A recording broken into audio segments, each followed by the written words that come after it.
Josh, with anything that...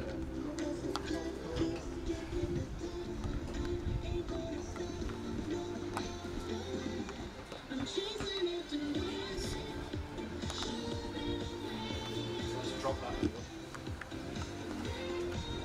Drop that. No, I was moving.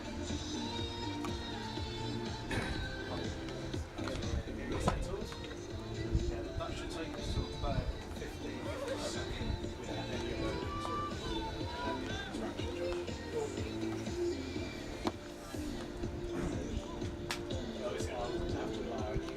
Yes, well, the good news is during the game you've got the courses, you've got I can't believe one of them two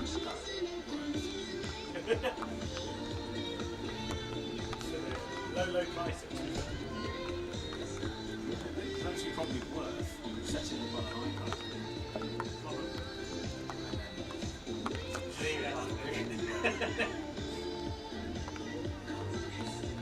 Yeah, no, you're sticking you blind because like it's reflecting on the TV. After you see it. There is what time is it? 9 minutes exactly.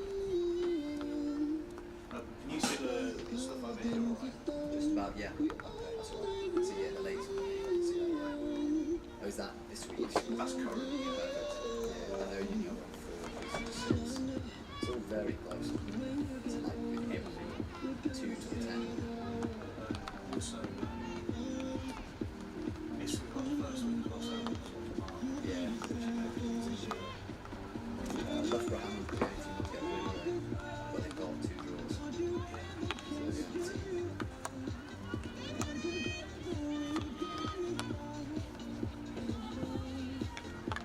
now all the men are 6 o'clock today.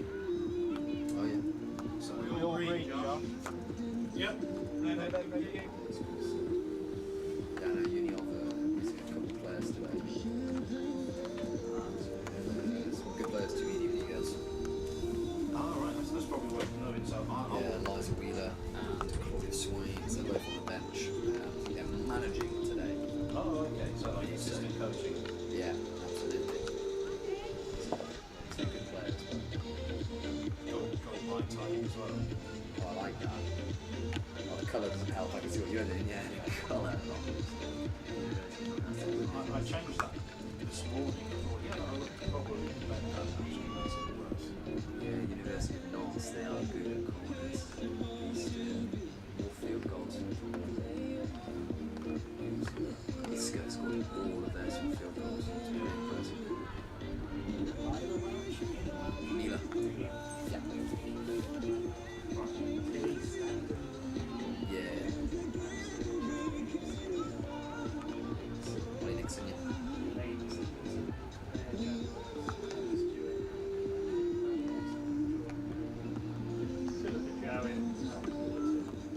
If you want, I've got the actual paper one. I think it's Eleanor. Elena. I think it's Eleanor. Just Oh, no. gloss over it. Oh, it might be Helena, sorry. Yeah, it is Helena. Apologies. I was getting confused with Emma Stewart. Yeah, sorry. I know them by their nicknames. So it's 90 seconds. Oh, okay. Do you want to drop this or? Okay, ready.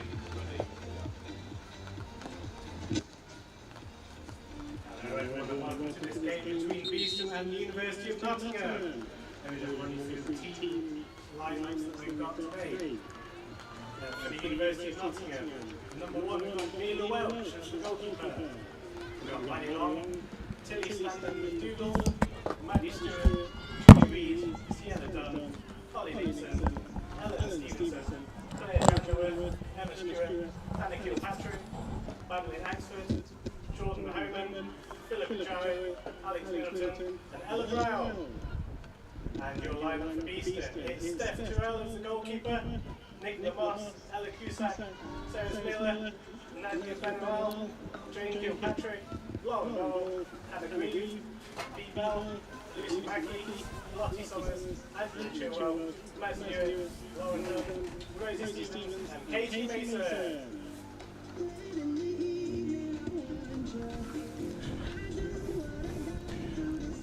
Something to put up your sleeve.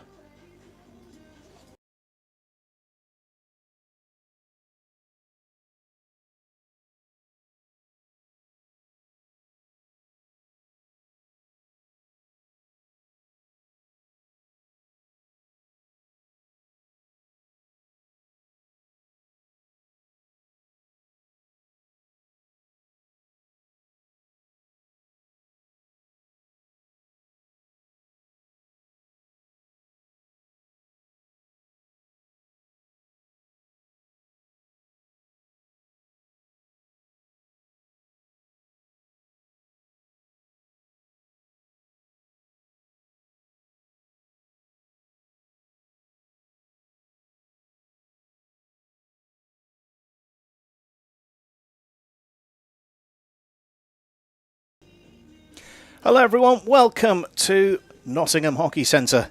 It's double header day.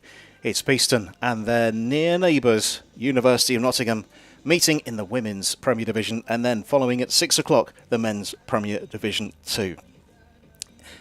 Fireworks are expected today on and off the pitch, and we mean that quite sincerely. There is a fantastic fireworks display lined up at the conclusion of both of the games, but we have the small matter of these two fixtures before we get to there. The sun has very much got its hat on today. We've had a shower about 25 minutes before the start of the game, which I thought was going to really impact on things, but the sun has come out.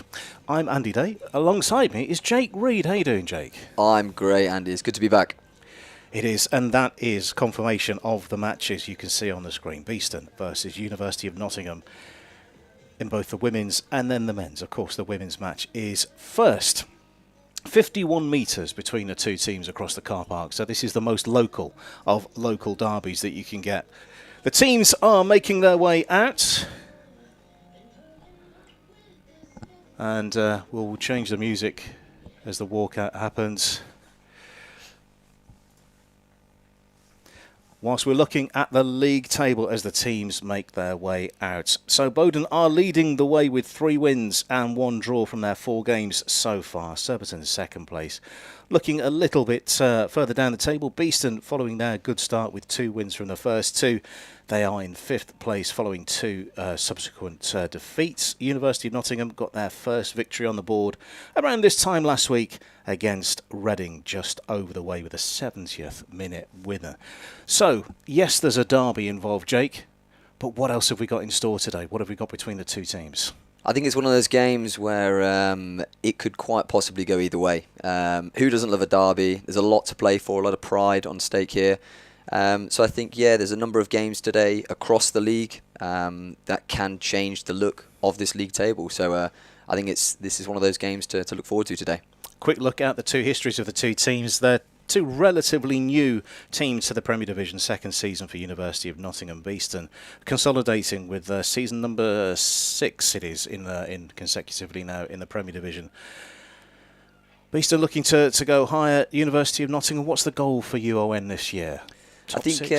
absolutely. I think the girls have got their eyes set on that. Had a really good season last year with the first year in that Prem. They've obviously got a few familiar faces this year, missing a couple from the squad today, a couple rotations, but it's the target has to be top 6, and I think today's a game that they will have their eyes on.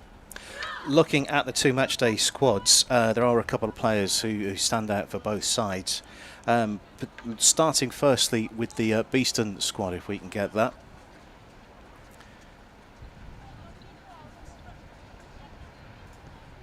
There we have the information, and it's a settled side pretty much. I think even the numbers have settled down now after the first couple of weeks of excitement, and looking to see how this team gets on, because it's pretty much the same team that's got the first 2 wins under the belt and then also went on to a defeat. I think they'll be particularly disappointed with the way they performed last week at Isker, but to come away with no points. UON today, you were saying there's a couple of faces not there today. Yeah, missing a couple today, a couple injuries, being a university side with the heavy load with the Bucks as well. Missing Claudia Swain today, a very talented individual, and obviously another player as well, Eliza Wheeler. So 2 goal scorers and 2 girls will be missed today. Looking at the pitch in front of us, it is very bright. A warm welcome to our match officials as well. And wherever you're watching us in the world, welcome aboard to BTV. It's the double header today. The sun is shining, Beeston in black and gold. This is the new kit that we can see that's taken a little while to arrive, but that's what we're seeing on the screen. University of Nottingham in white, green and white. Beeston keeping things tight at the back at the moment, just getting a feel into the game. Looking also at the top scorer of the division so far as UON make no break into the circle. There's a chance here, and it's a first attack from University of Nottingham and a penalty corner for University of Nottingham.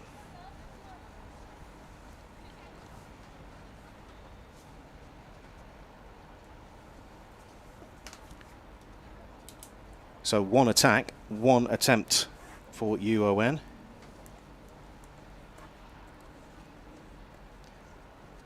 It is extremely bright here. We can't really see the replay, so apologies if we're not able to get that for you. So what we have is contender Jordan Homan, number 97, who's already scored 5 penalty corners this season. She to the left of the centre, I think that's the case with a headband on, is that right? Yes, that's Jordan, very distinctive with her headband. And yeah, as you say, Andy, she's absolutely a threat from corners, so I wouldn't be surprised if it does go to her on this occasion.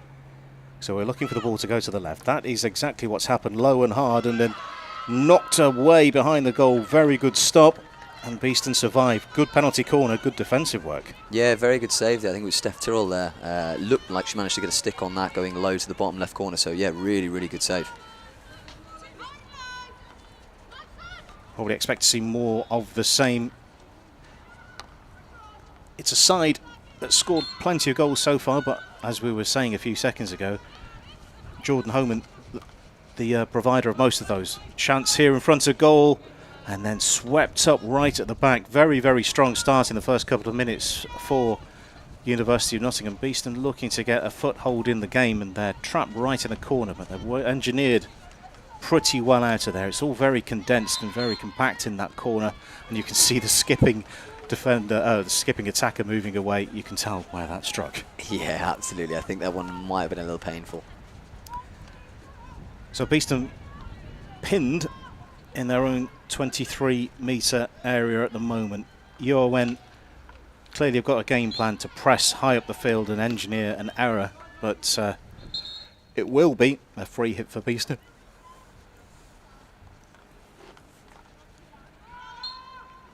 I think that is a quite distinct style as well by any university side, really, Andy, as well. Just pure kind of pressure, that energy that they bring to the game, and yeah, Beeston will struggle to start with, but again, this reminds me of some of the games University of Nottingham have played early on, and it's just whether they can maintain that throughout. But yeah, as we see, Beeston slowly making their way through. So with obviously UON playing Bucks games as well, does 2 games a week often help or hinder, do you think? I think it's a little bit of both. I think as you can go through, pause there. Chance here on the attack, and watching the umpire closely, and that's the opening goal of the game. And Beeston not very happy with that at all. They think it didn't get a touch on the way through. I mean, I could be completely wrong. I mean, as you say, it is pretty bright. Did that in fact hit the umpire, or it seemed like it took a very large deflection, Andy? There's the ball across the face of the goal. Yes, it is off the umpire, and you can see Hannah Grieve making the case. That is one of the strangest goals you'll ever see. It is a horrible rule, Andy. I've seen it numerous times, and the umpire is part of the pitch. It's not a goal you want to concede, but yeah, an unfortunate start to the game there, to be honest. So confirmation that Beeston have conceded. Who would that goal be credited to? Would that be the player that put the ball across the face of goal? Yes, is the nod we're getting from there, but I think that will rankle somewhat. Yeah, we would have to re-watch that one. I think the case is right that whether that first shot was in or outside the circle, so I'm just questioning, did it take a touch in the circle from maybe a forward deflecting that towards goal and then off the umpire? But yeah, I think we'd have to check that one.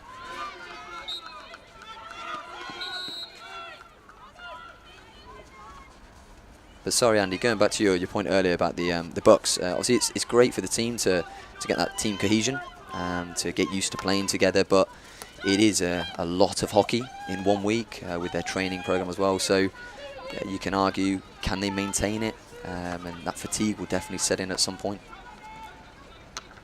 Well, we've already seen a slightly different shape to the game since that goal's been conceded. Beeston made their way up to the halfway point of the field, but University of Nottingham back in possession again. Good to see the crowd here as well. We're expecting big numbers today. There's a lot of, if you're watching along live and want to come down, I'm sure you can buy a ticket on the door. There's some great food, there's some great spectacle, and of course you've got 2 great games to bring you as well. UON currently leading the way, and I'll stress that with quite an unusual goal.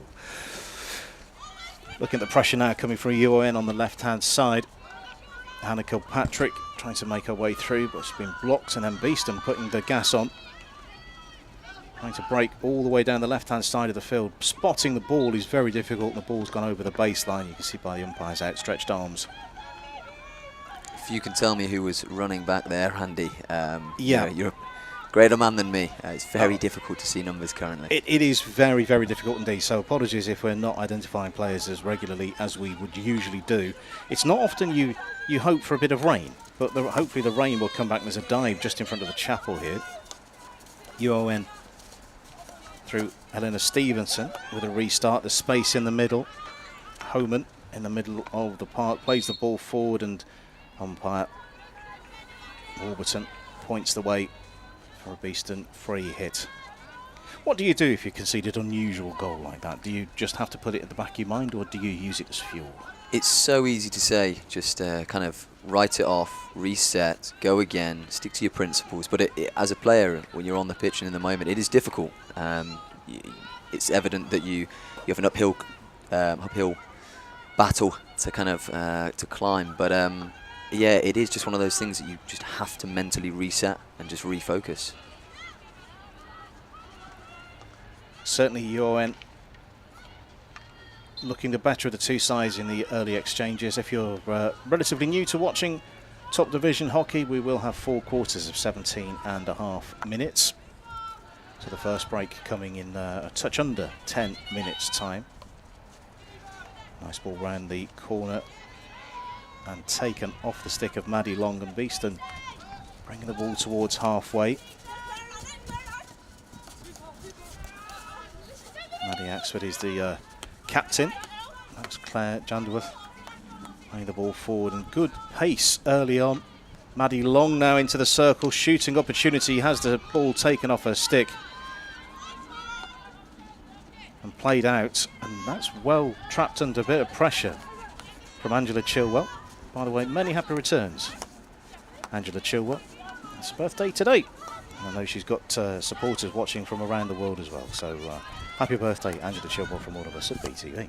What a day for a birthday.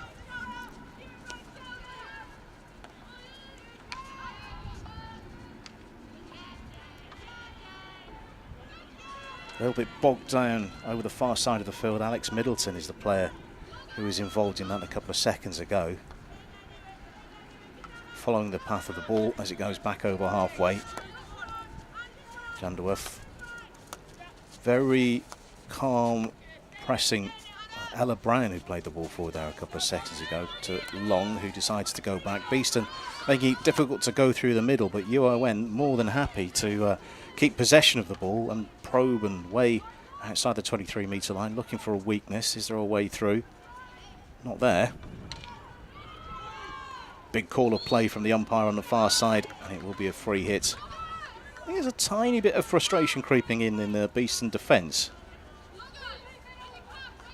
Yeah, I think, as you say, the pressure that University of Nottingham are putting on Beeston immediately from their centre forward all the way back to their centre back, it is making it very difficult to play through. But as we see here, Beeston just managed to find that channel and almost able to kind of beat the final line there. Banalo looking for a route through right on the sideline. Good challenge, and that's a good pick-up.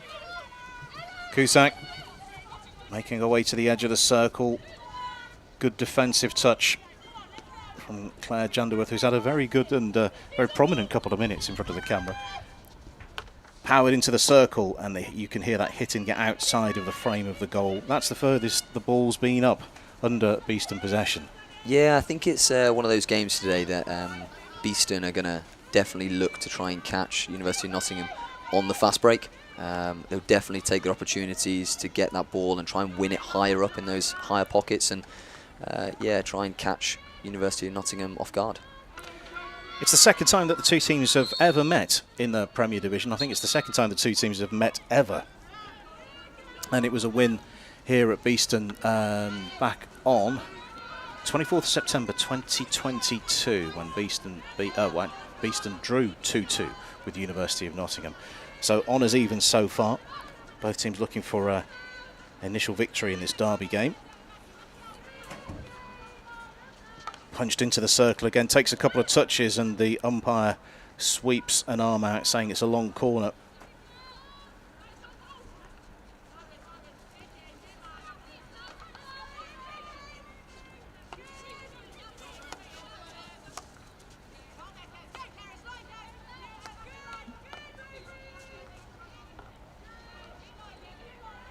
looking again as this attack builds down the right-hand side for UON as the ball goes into the circle, played low, goals open, and it will be a defensive free hit for Beeston. Hearts in mouths moments. Yeah, it was defence. the right idea there, try to get the ball into that danger zone just in front of the goalkeeper, but yeah, I think Beeston stick there first, and unfortunate tackle.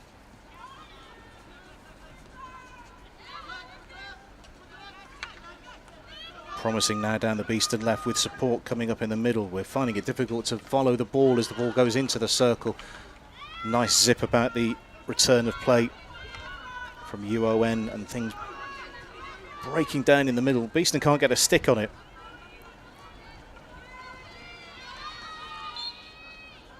Player goes to ground. It's still with UON on the far side. Play towards the top of the circle. Who can reach it first? Is there a shooting angle? Jump over the ball, and it's another penalty corner. You can clearly see the umpire pointing to his foot there. So a second penalty corner of the game for University of Nottingham.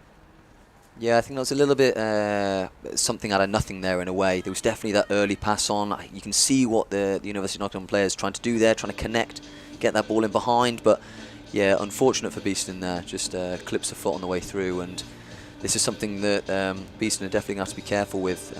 As you mentioned, Jordan Homan is a goal scorer from these positions, but as I say that, it doesn't look like she appears to be on.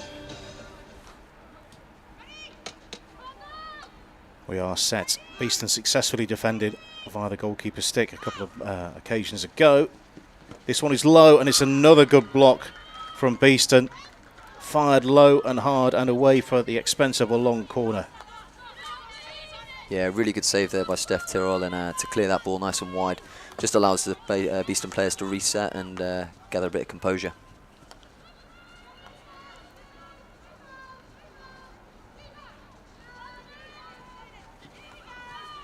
I was talking to a couple of the coaches before the game, not about tactics or anything like that, just a general feel, and clearly the team were happy, but I'm sure they won't be pleased with the way that this first quarter of an hour has played out. It's been pretty much all UON with one or two exceptions. And I can't put words in the coaches' mouths, but I think it'll be quite a strong message given to the players at quarter time. Yeah, absolutely. You'd argue that University of Nottingham coaches, Matt Taylor and Tom Sherratt, they'll be pretty happy. But from working with Matt Taylor here, he's a man of few words and a very difficult man to read. So I'm sure he'll be happy. But as you say, few words at quarter time. Just being held up outside the circle. Did that come off a foot? No, it didn't come off a defensive foot, and it will be a Beeston hit from the 16 by the looks of things. That's unlucky there. I think that was Sienna Dunn there. Sienna being one of a few first years at the university this year. Some very talented hockey players coming through. I know Sienna and a couple of the girls are involved in some junior international hockey as well. So a lot of talent, but yeah, unlucky on that occasion. Plan B for Beeston seems to have worked. Into the circle, played out to the right-hand side. Goalkeeper on the near post, tried to bypass the keeper, and Mila Welsh puts it behind for a long corner. Suddenly, something different from Beeston, and it seems to have unlocked the UON defence. As we mentioned, Andy, it's just going to be, can we catch them on the counter? That will be the question Beeston are trying to ask. Questions, though, I think it could have been an option for Rosie Stevens to take the chance on herself rather than go wide. It was unselfish, but was it the right choice? Absolutely. It's one of those moments, I know for sure, Andy, I'd have definitely taken that one. But yeah, was it the right thing to do? Still, Beeston looking to end the quarter on a high. Who did that get a touch off? Must have been an attacking stick, so it will be a UON defensive hit out. That aerial ball forward, I think it's the first time we've seen the ball in the air in the entire game so far, and it managed to create a bit of chaos in the UON defence. Yeah, it's something that University have got to be careful of. Hannah Grieve, fantastic hockey player, and really is the key to Beeston unlocking any press. She has the ability to play long and short, and also has that carry. So, yeah, definitely a player to watch out for today. Turnover. Stevens with the ball forward in towards the circle. Goalkeeper watches it under the close attention of Angela Chilwell. So suddenly we're seeing a bit more brightness in the Beeston camp. Yeah, the game's definitely opened up. Beeston are getting a lot more chances, and they're taking them. Had a little preview of the quarter time graphic, and I won't spoil any surprises. Chance for UON to end the quarter on a high themselves. Chance, and that one is high and wide, but it was the right choice there. Things opened up very presentably. Yeah, a very familiar face there. Julie Reed, my better half. She'll be disappointed that she didn't hit the target there, but yeah, as you say, right decision to take that shot on. There was a lot of goal to aim at.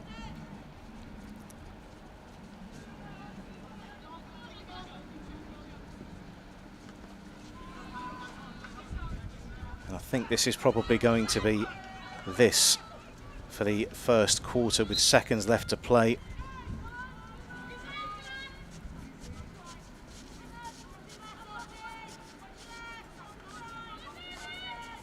Or maybe not. Our match clock is 17.5 minutes played, but I think there may have been a delay. And Beeston might get a chance here. That was neatly done. Philippa Jowett, 104 for UON. And that is quarter time. The umpire's whistle blows. That is a unique quarter of hockey. It's definitely one that I can say I've never commentated on, Andy. I'm not sure about yourself. I've seen an awful lot of hockey over the years. I've never seen a goal go in off the umpire before. And as a result of that, when we pop the graphic up at quarter time, it will tell us it is Beeston 0, University of Nottingham 1. That goal coming in the 6th minute, and the goal scorer to be confirmed. So that is the position at quarter time. You are watching BTV live and free on BTV. This is Derby Day. Have you enjoyed the game so far? It's been good. It's one of those games that you kind of expect coming into it, Andy. With University of Nottingham and any university team, they like to play fast. It is a very fast-flowing game, and I think Beeston have really settled into that game now. They know what they're going to expect. They're getting a lot more chances, so I think we're going to see a very end-to-end game here. Looking over at the far side of the field, the sun is starting to dip beyond the trees, which is going to be a good thing for all of us, because we're struggling to see the players, we're struggling to see the television here in the chapel, and yeah, things aren't as smooth as we would have hoped they would be. So with a bit of luck, the weather will change and we can see better what's going on. I'm sure that will be on the replay reel for years and years and years, that goal. I hope so. I'm sure there's a couple players claiming that goal potentially in the University of Nottingham camp, but yeah, we'll wait to see who that does get marked down as. Our match official today is our match official is Margaret McLaughlin. Maddie Axford is the player credited with the goal for UON. And look at that, the music finished, the teams are ready to go, and yeah, things are starting to click here on and off the field for both teams now, I think. Yeah, and as you say, Maddie Axford there being credited with the goal. She is an absolute threat at goal. She scored numerous goals for the university side. I think she managed to bag a brace as well in her Bucks game on Wednesday, and yeah, I'd like to see more from Maddie going forward in this game. Second goal of the season for her. And we won't labour the point, but I don't think she will ever score one like that before. I'd agree.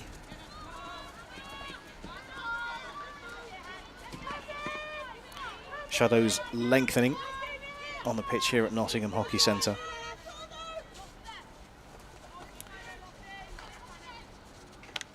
Strong challenge, and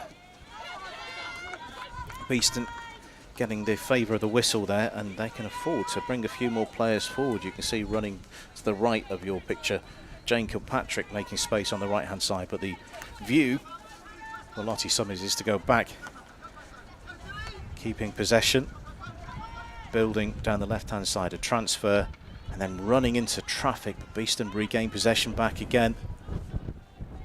It's a bright day, and you can see the long shadows now on the field of play. Beeston back in possession, back on halfway. Kilpatrick offering on the right hand side, out of shot now. We were saying a few moments ago about the threat from Grieve from the aerial ball, and I think that's been recognised by UON, trying to close her down when she's in possession. to make it more difficult to get that ball into the air. Yeah, absolutely. And I was just noticing there the Beeston line is really beginning to bring themselves forward and play further higher up the pitch. So it's something that University of Nottingham have got to be careful of. Like you say, with Hannah Grieve, with that overhead, she is in that area now where she can reach the edge of the circle. So it is definitely a pass that can create options. We saw a very, very good through ball, nearly 3/4 of the length of the pitch against East Grinstead a couple of weeks ago, as Johan get a chance as the ball rolls all the way across the circle. There's a little nudge that ends the play. Tilly Stander McDougall is the player that's been penalised. Yeah, another one of the first years at University of Nottingham. Very talented player, but yeah, a little bit too physical on that occasion. As we were saying a couple of seconds ago, I think that was the early closing down on Grieve, stopping the potential aerial ball out, and that's caused the ball to get turned over on halfway.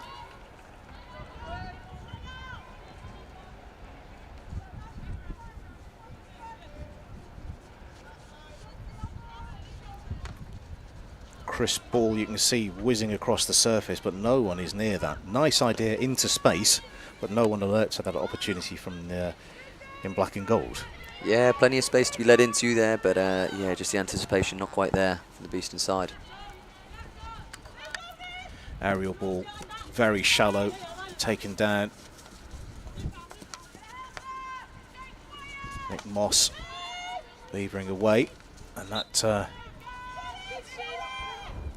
finding a foot, and UON can afford to take a couple of touches to slow things down. Yeah, I think that was Emma Stewart there. Really solid tackle. She's been really good for the University of Nottingham so far this season, and yeah, really solid in that central defensive position. So yeah, good to see she's controlling the game. Beeston starting to put a few things together. Nice run. That's a ball towards the edge of the circle. Hannah Kuzak was the player who put that through.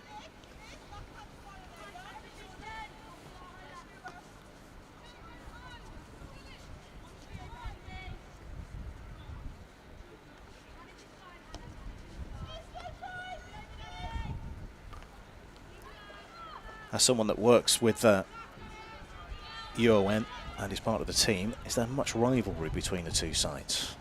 There is. They obviously both take a lot of pride in obviously being so close, as we say on the screen now. You can actually see the pitch. So yeah, there is that local rivalry, but a lot of the players know each other. They're very, very close, in fact, that they are close friends off the pitch. So, for example, Ella Cusack, one of the Beeston players, actually works in the sports department for University of Nottingham, so they are a very, very close side. Just looking at the run from Benallo, trying to win the get a fortunate touch. He wasn't going to win the foot race, I don't think, because there were two very even players, but you never know. If you stop running, the chance may suddenly appear if you do keep running. Yeah, and I think University of Nottingham, yeah, you've just got to hope that they somehow run out of energy, as they will just keep going and going. As you see here, fantastic skill by Maddie Long. Long edge of the circle, ball into the circle now. Chance. And the umpire getting very close to the action again. I think the umpire's going for a brace here, Andy. I think he's trying to get on that score sheet again. Long corner. Homan decides to go back, and you can tell this is going to go across the back for UON. Lots of space to work in, and you can see the ball into the corner now. And now punched into the circle, watching that, and the umpire's arms outstretched. It's a Beeston defensive hit. UON finding a lot of space there. Yeah, they've got a couple of players, especially in that high line, who given that opportunity in that space in behind a defender, that's what they want to exploit. Maddie Long there, we can just see in the corner of the screen. Very, very talented, very quick and explosive. So you've seen her deliver a couple into the circle, and yeah, just got to be careful not to give away that space.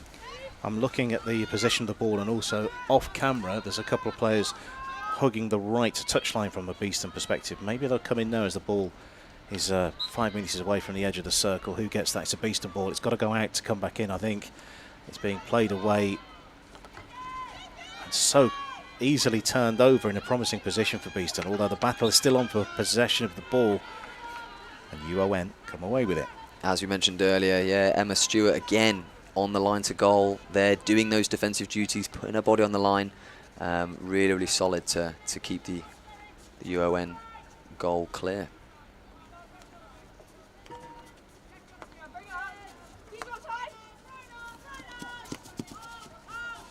A twist, a turn, and the ball into the centre. Whistle blows. Maddie Axford, the goal scorer, flick of the wrist and tiny bit of frustration. Taken down in the end. Now what can Beeston do in this one? Are they moving it quickly through the gears? Yes, they do, but slightly too quickly and off the sideline. Nice idea. Things are starting to work, but more haste, less speed, I think. That's gone away all the way through. There's a chance for a cross into this circle. It's been defended after a couple of attempts and turned over on the 23-metre line. A little bit scrappy at the moment here, Andy. It's an occasion where you can throw a blanket over all the players, and Beeston, with a rush defence, run to the ball and are first to it. There's an awful lot of white-shirted players blocking the route towards the other goal. What did that come off? Play is the call. Whipped away. 26th minute here on BTV. Beeston 0, University of Nottingham 1. Remarkable opening goal for Maddie Axford on 6 minutes. The difference between the two sides. Slightly less than 10 minutes now until half time. It's really rattled along this fixture, hasn't it? Yeah, I think we're beginning to see a slightly different game now. As you'd expect, first 5 minutes, very fast, very frantic, high pressure. But it definitely is beginning to open up at the moment. A lot more space on the pitch, you can see, very, very end-to-end, both teams having chances. So, yeah, it's been a good game. Brown decides to go back.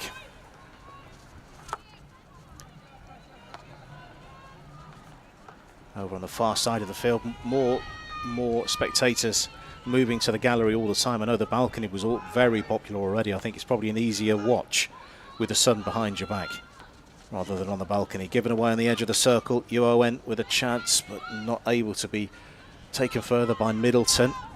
Now it's through again, and the goalkeeper, Steph Tyrrell, watches that one hit the backboard because that was played in from outside the circle. Yeah, it's the right idea there, but I think it's a little bit hopeful. I think it was Alex Middleton there, not quite able to get her eyes up and see that there was actually nobody in the circle, so potentially go yourself. Burrell on her bike very quickly, anticipating the run. I was able to watch that in progress off camera. Axford rides one challenge, puts the ball into the circle. Umpire's arms outstretched again. I think Beeston are doing really well at the moment. Almost just locking Maddie Axford up at the moment. She's definitely a player that Beeston will have done their research on. She does create a lot of goal-scoring opportunities, even with only those 2 goals next to her name. But yeah, it's those kind of areas that Maddie wants to get on the ball and wants to drive at the circle. So yeah, credit to Beeston there, being able to handle really well. Turnover. And Jane Kilpatrick doing very well to engineer that situation. Now there's a diagonal aerial ball to the edge of the circle. Who had the honour of getting that ball? And I think Mads Newitt was expecting that, but didn't receive it. Yeah, I think I don't want to mention too much about the aerial rule because, in my opinion, I don't think too many people, players or umpires, understand it. So it's always one of those ones where players never agree, Andy. Well, it is subjective. Were you close enough? Were you not close enough? And Agreed. I think that there's too many subjective elements that leave things open to argument. Friendly argument, but still argument.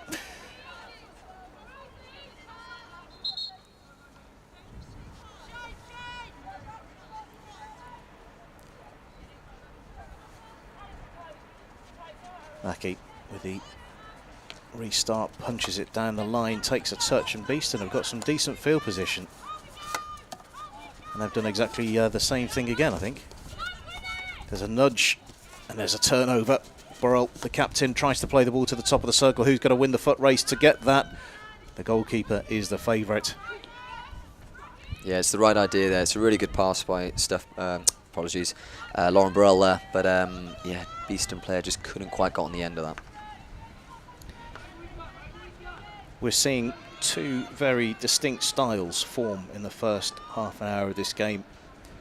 Composed passing, building from UON, and Beeston using quick routes of attack when they've been in possession, and they certainly have grown into this game. It's been a much better second quarter than the first. Yeah, players definitely move further down the field. Beeston are beginning to really grow into the game and take a lot more opportunities, but as you mentioned, Andy, I'd argue that you would have expected the two teams to play the opposite styles. Instead, Beeston be a little bit more patient, build up play, and anticipate that University of Nottingham are going to come out quickly. Arms out again from the umpire. Ball over the baseline. 30 minutes on the board. Just the one goal.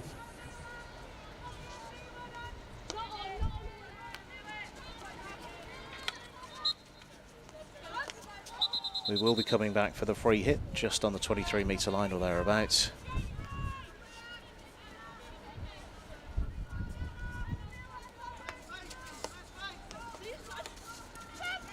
Nice ball round the corner. I think there's a little collision there between the It was two a bit like University of Nottingham players. Yeah, it looks a bit like Dodgems. Yeah. So with 5 minutes, well, less than 5 minutes now until half-time, will we see what may turn out to be a crucial second goal in the game? 1-1 obviously squares things up. 2-0 for UON, puts them in the driving seat for the second half. Umpire watching on intently. Defensive hit for Beeston.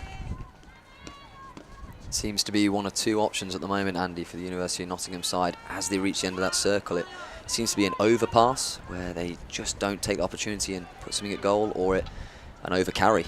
So, yeah, got to be a little more clinical in the circle, I think. Success from the aerial again. Beeston in towards the circle. Goalkeeper comes and cleans out, but there's a chance here as the goal is empty. The goalkeeper is down, has to release the ball, and it is a defensive hit. That's the best chance of the game for Beeston, coming from an aerial and moving quickly down towards that goal. Yeah, it's a really good scramble there by the University of Nottingham defence there. But as you say, they've got to be careful of that overhead aerial by Beeston. It is a threat and it can open them up. If you're able to take that ball and keep the momentum rather than trap it and then begin again, it makes a world of difference and keeps the momentum going. And Beeston in possession on the right-hand side. There's a ball towards the edge of the circle. Is their support? Little ball round the corner. A drive which has been held up. UON have done pretty well to get the ball to there, but they've given away a foul in a promising position for Beeston. We will probably be coming back, I think. Beeston didn't take advantage of that. And that's a good block. Yeah, good ball there by Julie Reid, but yeah, just a very good step by the Beeston player to intercept.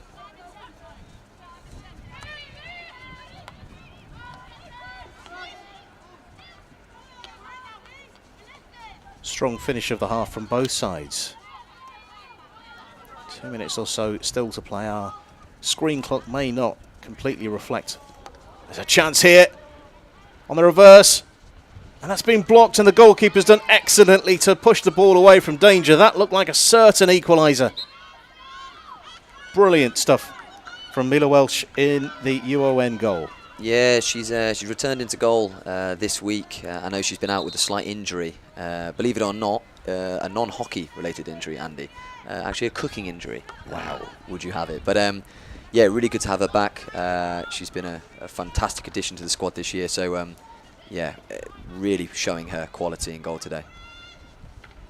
Beeston looking, searching for that equaliser before the end of the half. It was almost there, apart from an exceptional bit of goalkeeping.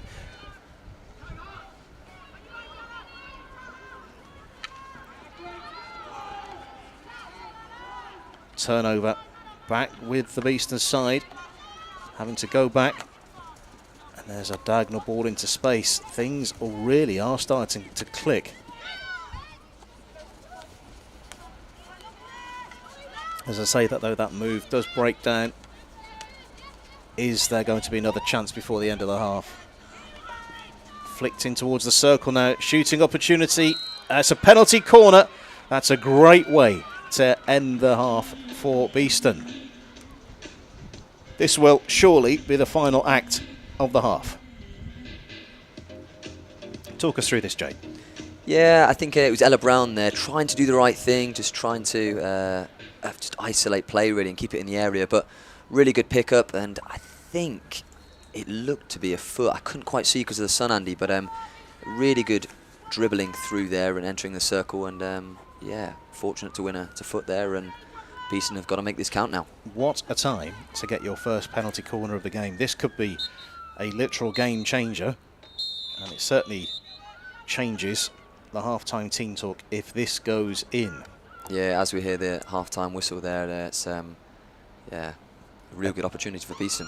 Additional players around the edge of the circle, they come up now to add additional threat. The delivery is a steady one, it's low, and we're watching the ball go wide of the upright. Umpire blows the whistle to end the half. A little bit of a disappointment for that penalty corner. A presentable opportunity, but not taken for Beeston. Let's give you a reminder of the position. It's Beeston 0, UON 1. Maddie Axford on the 6 minute. The difference between the two sides. This is BTV.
Welcome back to BTV. It is quarter of the way through our double-header, halfway through the first match of the day, Beeston versus University of Nottingham in the Vitality Women's Premier Division.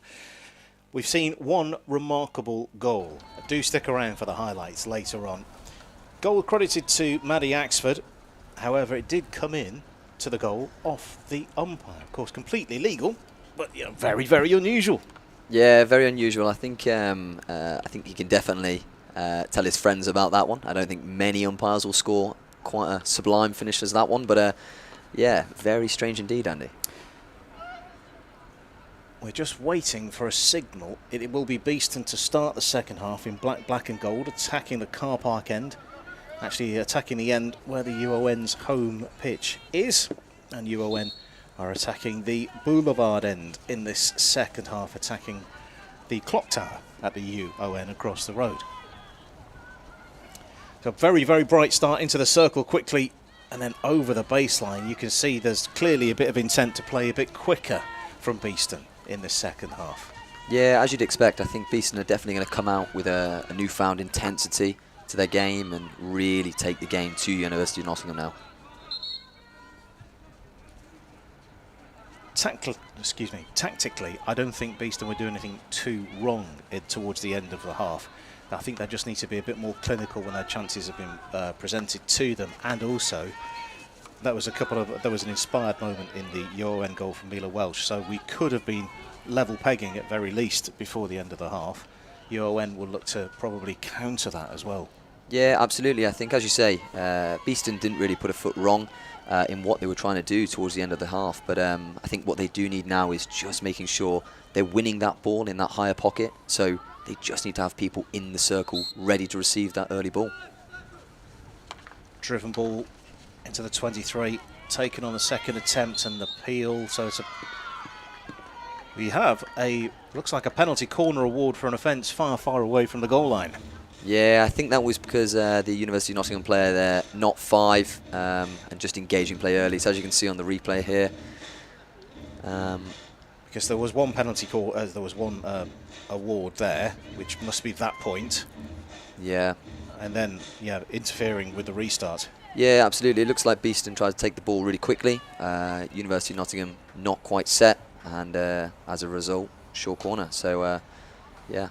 Another opportunity for Beeston. Exactly. We were just saying a few minutes ago about the taking of the opportunities. One suddenly turned up. This is Beeston's second penalty corner of the game. Can they turn this into something better than they did last time? This is a low shot and in, and that is an equaliser. Much better from Beeston. We're all square. Yeah, absolutely. Really, really good finish there. Good strike. You can see the short corner, by the looks of things, hasn't quite been injected correctly. It looks like it's gone to the injectors for the trapper's forehand, apologies. So as we see the ball injected here quickly, it goes to the right foot of the trapper. They have to quickly adjust, have the strike, and it's a great finish. I think unintentionally that changed the angle and made it better for the goal scorer. 1-1 on BTV. This game's come alive. Absolutely, yeah, as you said, creating opportunities and taking them now. So yeah, really good game.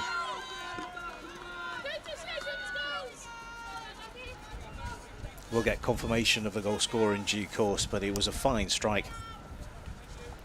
Goal scoring, looking at the two tables at the start of the day, University of Nottingham has scored 10 goals so far this season. Beeston had only scored 5. So goal scoring, UON has scored double the amount of goals for Beeston. Yeah, but obviously with University of Nottingham only having that one win next to their name, it's the issue of conceding goals at the moment. So 1-1 at the moment. They have looked really strong in defence, both sides, to be honest. So it's just making sure now both teams maintain that. Chance here. That's a good opportunity and tapped in. And what a fine finish. UON weren't level for long. And that is Maddie Axford. As we said earlier, when you get Maddie on the ball, she is an absolute danger towards any team. And as a saying at University of Nottingham, which is Maddie doing Maxford things.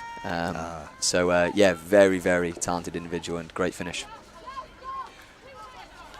So the second half has been absolutely goal full in the 5 minutes that we've had so far. Beeston were level for about 3 minutes. Yeah, you'd be really disappointed as a Beeston player there. You've done really, really well to create yourself an opportunity, really come out the traps firing, and just a lax in concentration just allowed University of Nottingham back in the game. But I think we'll see Beeston really step up again and take the game back to University. I think this is where we'll start to see it turn more into a derby feel to this. Restart taken.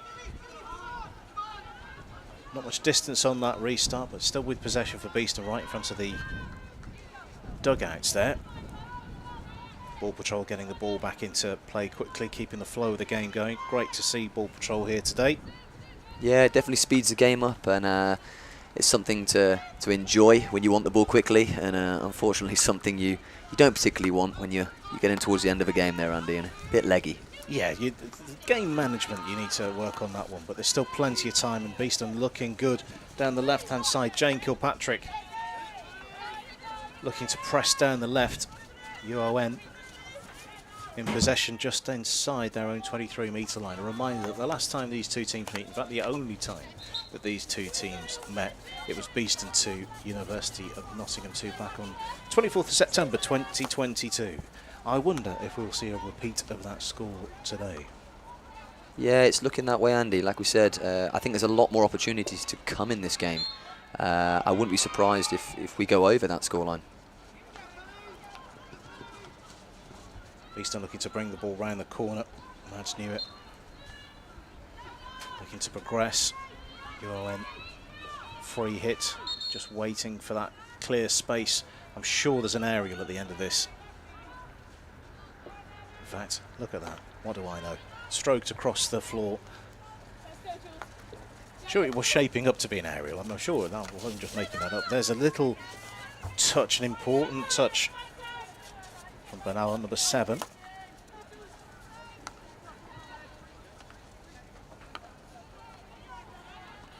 And knew it, looking to harass high up the field.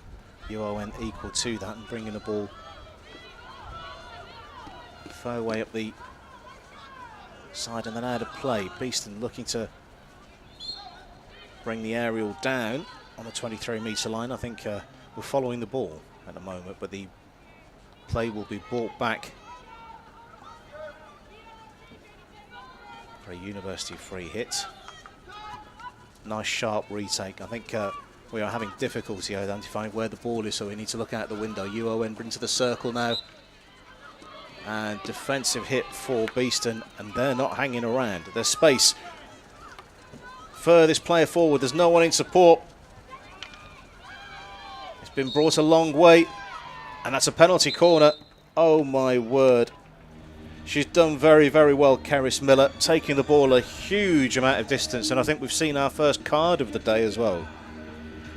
Yeah, I think that's Claire Janderworth there. She's trying to do the right thing there. It was a really, really good carry. I couldn't quite see on the ball. I think it was Keris Miller, as you said. Miller, yeah. Really good. Claire's tried to do the right thing there and just push play wide, make a slight tackle, but I think she's got it a little bit wrong there, and a card and a short corner is the decision.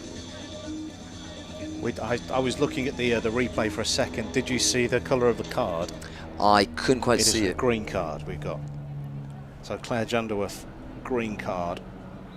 So a 2-minute temporary suspension. So UON down to 10 as they set up to defend this penalty corner. It's the second of the quarter for Beeston. I wonder if they'll have as much success as they did in their previous one, in which they scored the equaliser. To the top of the circle, Grieve goes low, takes a flick, and the umpire watches it on after ducking underneath it. It's a long corner, must have taken a defensive touch. Looking to get power on that. There's the restart to the top of the edge of the circle, played across the face of goal. How did that stay out? Players were queuing up to get a touch on that. Yeah, Beeston are looking really sharp at the moment, just looking to take their opportunities early, and that is the key. Just get the ball down and get it playing. University of Nottingham need to be really careful now. You have a grateful production team seeing the sun disappear behind the clouds, and we can get a better look at the position of the ball and the number on the players' backs.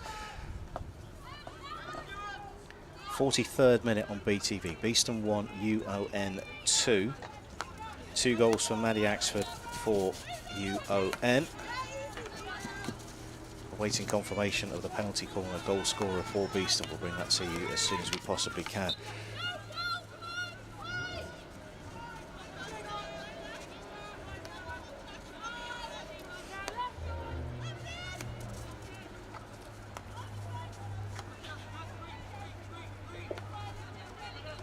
Patient at the back for UON.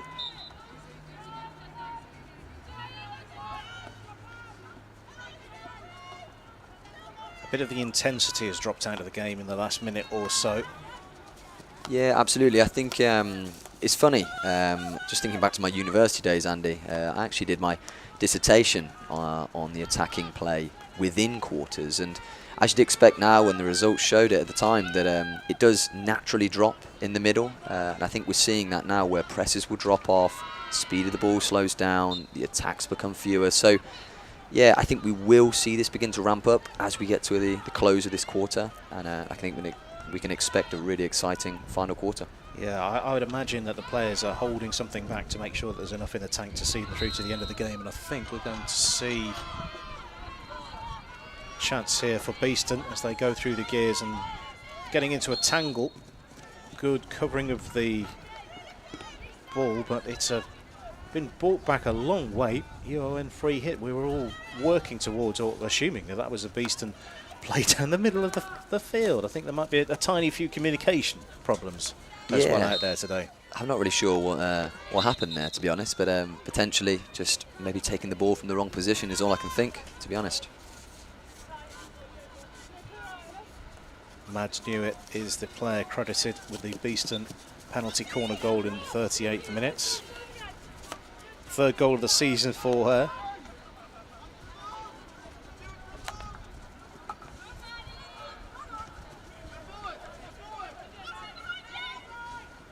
Very good battle for possession of the ball. Good shielding as well as it's whipped in towards the edge of the circle, but takes a couple of touches on the way through. It's held up, and Beeston very quickly looking to play the ball out to the left-hand side where there's support and open blue space. This is better. This is more constructive play around the corner, but intercepted. Just waiting to receive the ball. I think we have a full complement of 11 players on both sides again.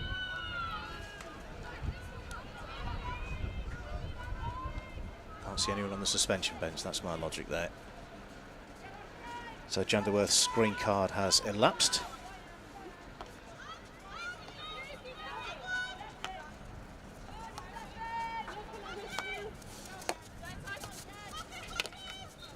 Give and go, running into traffic. Beeston having to retreat. Dunn has taken the ball a long way and now into the circle. Just looking to be helped along. Long corner.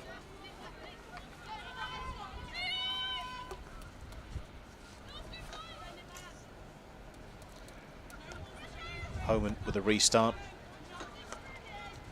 And out towards the left-hand side, there's a gaggle of Beeston players looking to win the ball back.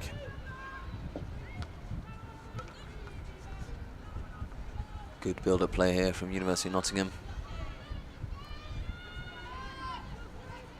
You got the feeling, I don't know if you shared the same view, but if the players could just say, yeah, let's do 3/4 time now, they'd probably take it. Yeah, it's definitely slowed down a little bit. I think good patience by Beeston just to kind of soak up a bit of the pressure, and as we see, trying to catch them on the break now. They've been successful at it so far, so it's a tactic that's working.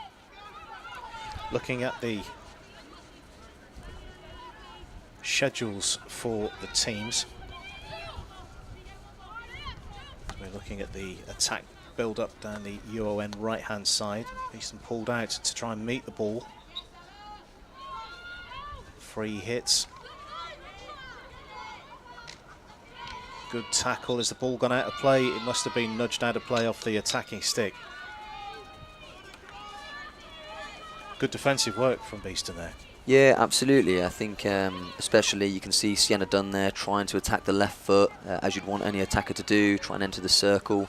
But yeah, really, really good reactions from Beeston and able to see that out for a 16. We've got around about a minute until three-quarter time. I don't feel like we're going to see any more goals, as that aerial is quite a shallow one and bounces and is picked up by UON in front of the Beeston bench. Beeston, have they got the touch there? I'm not sure who got the final touch. It must have been a UON final touch. So there's an opportunity to maybe throw a bit of caution to the wing and sling the ball into the circle and see what happens. But you need to be in possession of it to do that. Yeah. And that's an easy gift. That's an unfortunate pass there. You can see what they're trying to do there. They've been successful attacking on the outside so far in this game, but yeah, it has to be secured.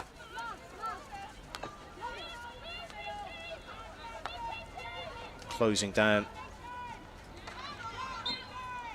UON defence. Beeston have been bypassed though. Will there be another opportunity with the seconds ticking away in the third quarter? I don't think there will. Our match clock, as I mentioned before, doesn't necessarily reflect the game clock. Ball being taken down in the air. One more opportunity maybe in this quarter.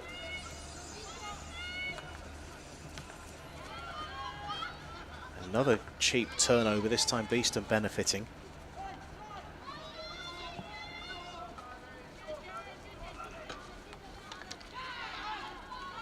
In towards the circle, mopped up.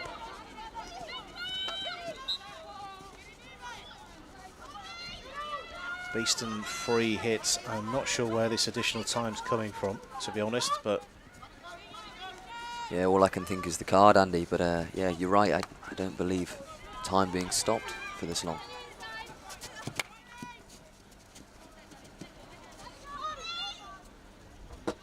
Bit of a hit and hope there.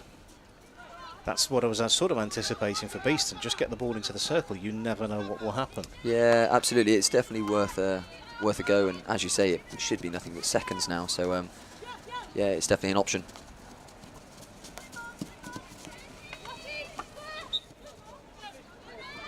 Summers looked like she was about to start that. I thought that might have been three-quarter time. That's a great ball towards the left-hand side of the circle. Chance here. Can Beeston get something out of this? Maybe a penalty corner shot on goal. Goalkeeper puts a foot through it. And still we play. Summers with a restart again. Decent position. Decent take. Mason. Under pressure. And that ball straight out of play.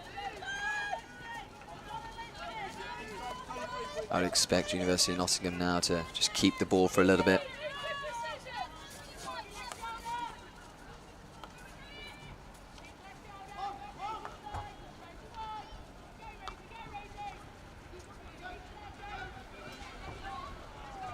They're going to ground. Good battle for the ball again on the left-hand side. Good foot race. Beeston come away with possession.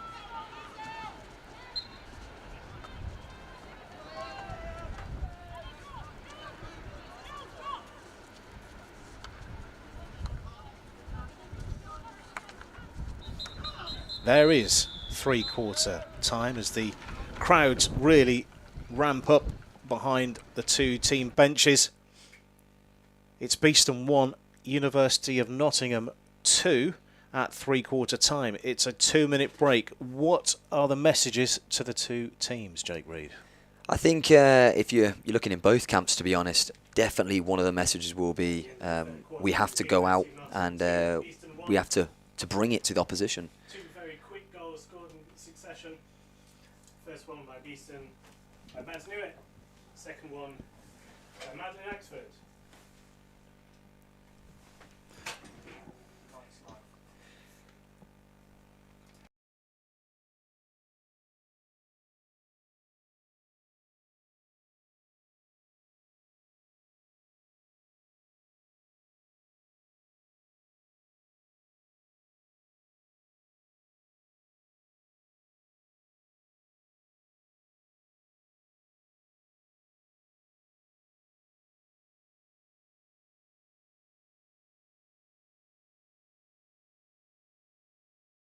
taking advantage of some opportunity in the circle. There's still goals in this. You've got a feeling that both teams are holding something in reserve for that final quarter. At the end of that third quarter, then it's Beeston 1, University of Nottingham 2. The goal scored in very quick succession. Beeston scored Mad Newitt, and the University of Nottingham scored Madeline Axford. So just to recap, Beeston 1, University of Nottingham 2, with that 2-minute quarter-time break almost up. Will we see more goals in this final quarter? Yeah, I was just thinking, Andy, looking at our last quarter, you wouldn't have thought we'd just seen 2 goals. It was, let's be honest, quite a quiet quarter, so I think absolutely both the teams will come out raring now and firing on all cylinders, so I would expect goals in this quarter, so yeah, I'm excited. We saw a very quick Beeston start to the third quarter. Will we see something similar now? It's Beeston in possession on halfway. The attempted aerial does stay with Beeston in midfield. I think there was meant to be more on that delivery. Yeah, absolutely. As we mentioned earlier, the aerial for Beeston has been effective so far, but possibly not quite where they wanted to throw that one. This is the first of 2 fixtures today, both Beeston versus University of Nottingham. The women's team's playing first in the Vitality Women's Premier Division, followed at 6 o'clock by the second game of the day in the Men's Premier Division. The same 2 teams meeting. It is the most local of the local derbies in the Premier Divisions. Just 51 metres. I've been out there and measured it between the 2 teams. I say been out there and measured it. Google Maps. That's what it is.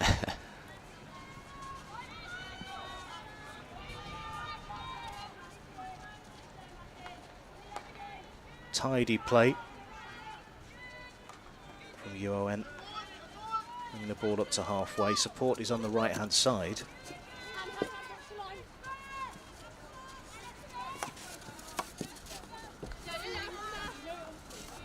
Kilpatrick right in front of us. That's Hannah Kilpatrick of UON.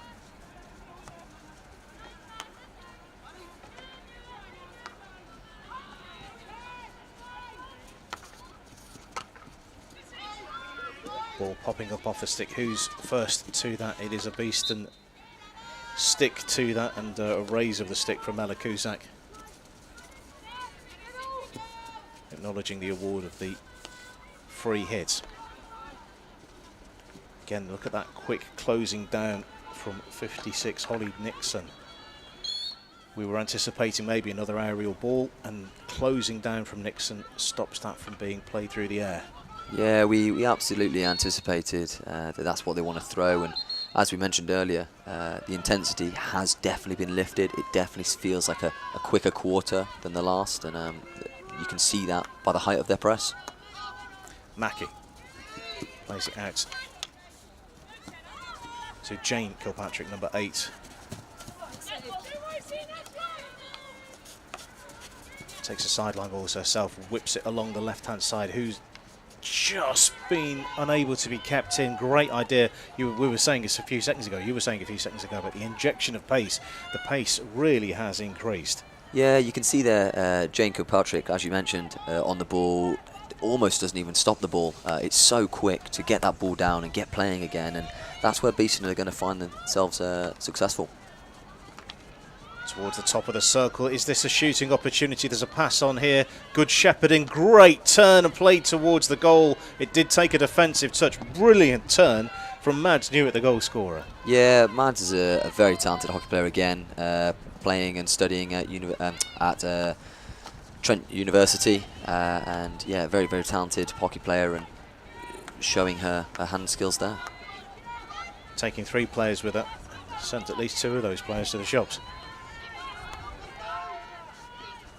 Chance to possibly get the ball in. The angle wasn't there, so just having to hold back and change the angle of attack. Now over the 23-metre line on the right hand side. Ball into the shadows, cast by the spectators on the spectator gallery, watching the outcome of this play as UON take it over the 23 and inject a bit of pace into that. Does it get a touch off a Beeston player? Yes, it does. Good turnover. Possibly. No, it isn't. It's still with UON. Free hits.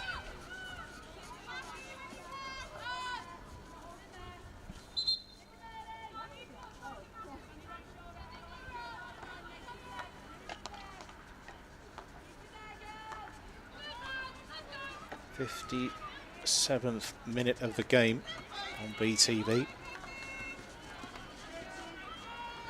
It's been a very enjoyable watch. I'd hate to be a hardcore Beeston supporter or UON supporter today, as that ball's into the circle. Goalkeeper's come a long way. She's having to kick it away.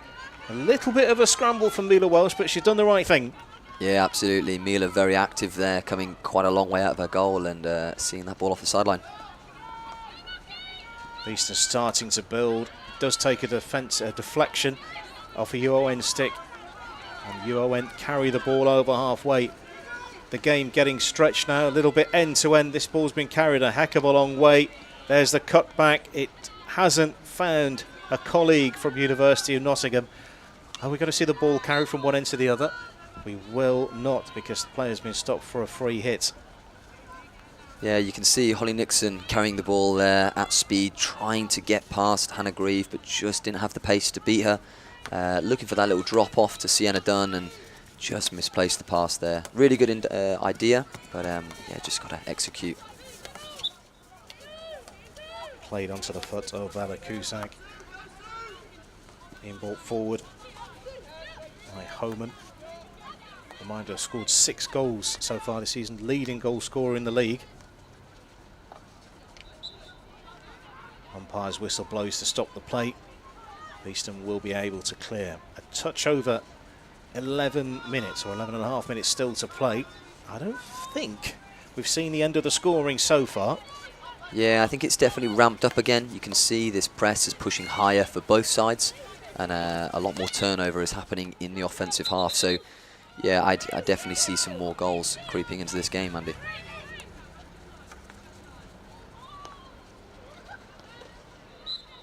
Penalty, corner, University of Nottingham.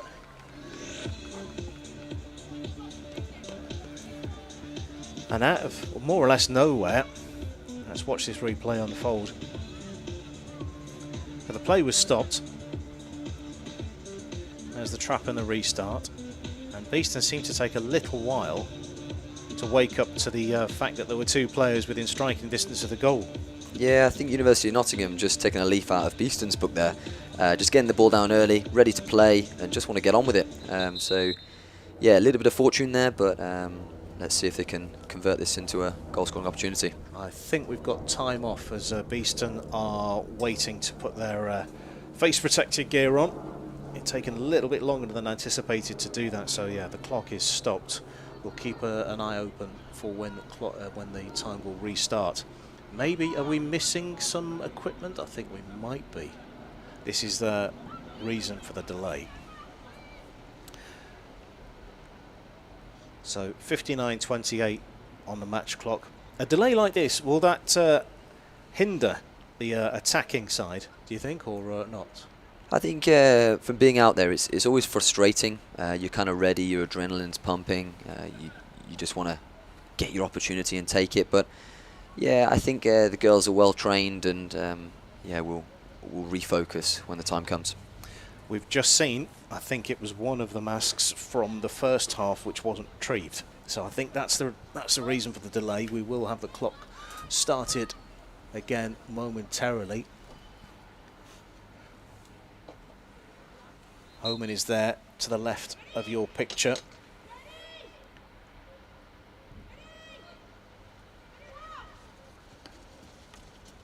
Nice routine. Good block, and it's a second attempt and another good block. Very, very important defensive work. It was very intricate around the edge of the circle from UON.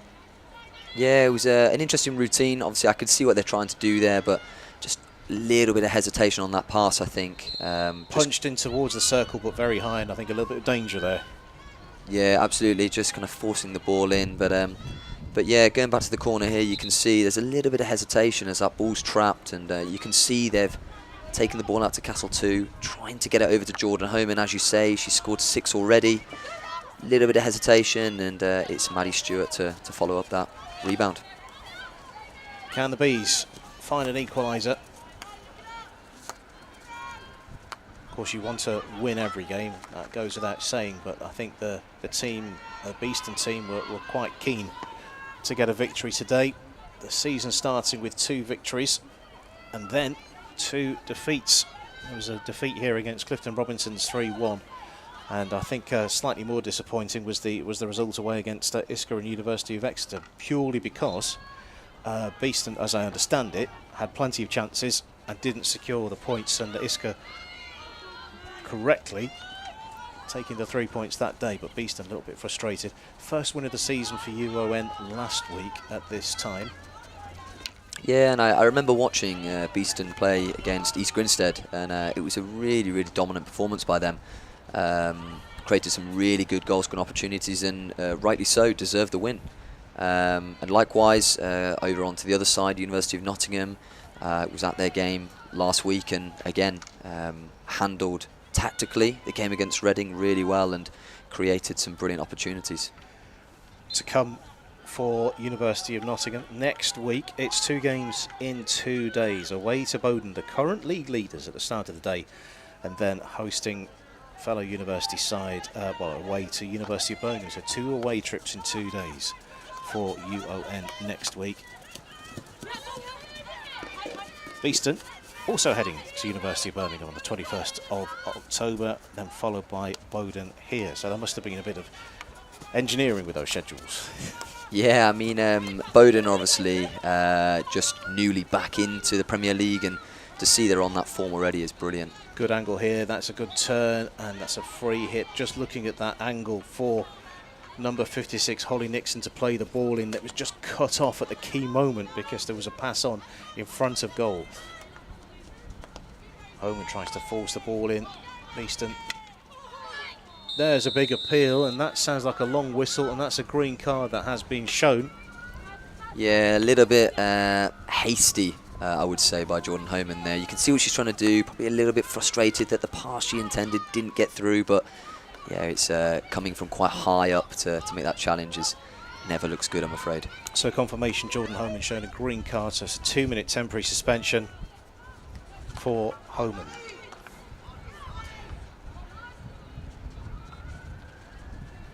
So can Beeston make inroads? Well, they're a player to the good. Can UON see out this spell where Beeston trying to make the most of that player advantage?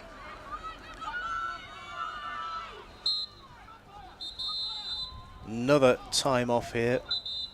We're going to see another yellow card there. I think it's a breakdown of play for Ella Brown, who's going off. So 2 players down for UON. Surely Beeston have got to take the bit between their teeth here. Yeah, I would expect University of Nottingham now to really shut up shop and really compact the edge of the circle. Just try and slow the game down a little bit, or potentially just get the ball into the opposition half. But yeah, I think it's something they're well trained in. You'd expect with so many games under their belt throughout the season, with Bucks included. But yeah, never ideal for any team, Andy. So higher pressing. Mads Newitt is the furthest player forward for Beeston, trying to hunt the ball down. I think Beeston have won it here in a promising position. Just hesitant over getting the ball in the circle. And it's a defensive free hit from there. I think it was Claire Janderworth there. Really good defensive intent there, just winning the ball back, and hopefully now University of Nottingham just regain some composure and keep the ball. 5.5 minutes to play on BTV. Match 1 of 2 today in our double-header, Beeston versus University of Nottingham.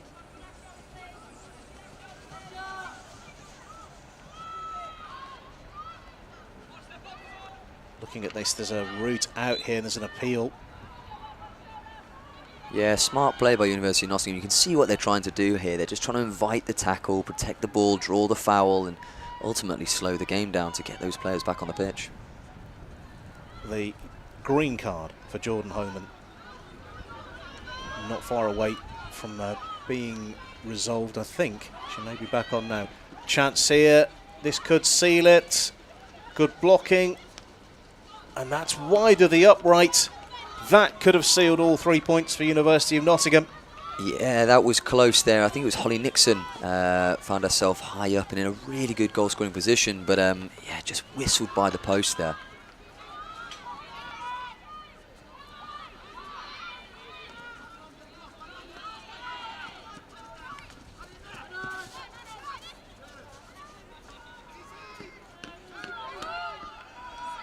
clock starting to run away from Beeston now. They've got to make more of this. A reminder that there was a green card to John Homan and a yellow card to Ella Brown. Looks as if Homan's green card has elapsed because she's there on the field right now.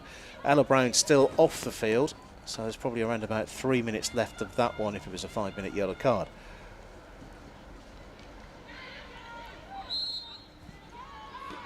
Beeston free hit.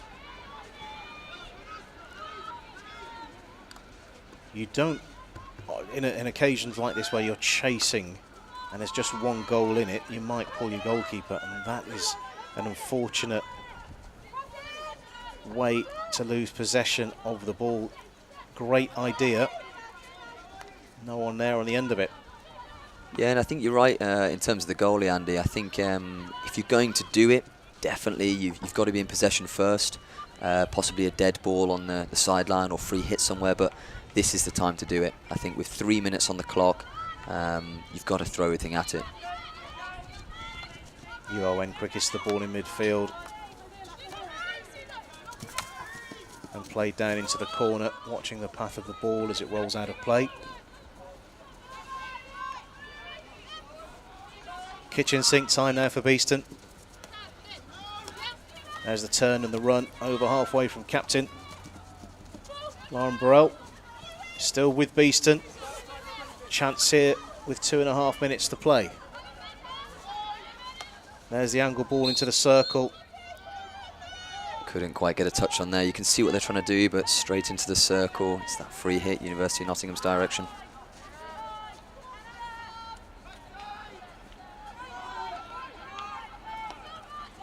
Still looking on the suspension bench, and Ella Brown is still sitting there, so it's a very, very professional performance from UON. Whilst down to 10, they were down to 9 briefly. Yeah, and it's something that University of Nottingham will be well rehearsed at. I know definitely from playing with the men, it's something we do practice, it's something we do have a plan for. Cards happen in games more often than not currently, so yeah, it's definitely something we have to be comfortable with, and I'm sure the girls will do that. Played across the face of goal, penalty corner, played across the baseline, penalty corner for Beeston.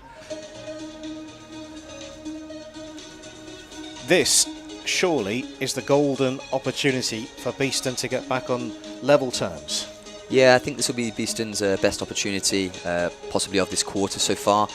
You can see here, I think it's number 41 there, yeah, Julie Reid. I think it's just clipped her foot there on the way through. I think potentially there's an appeal there. It was a little bit high.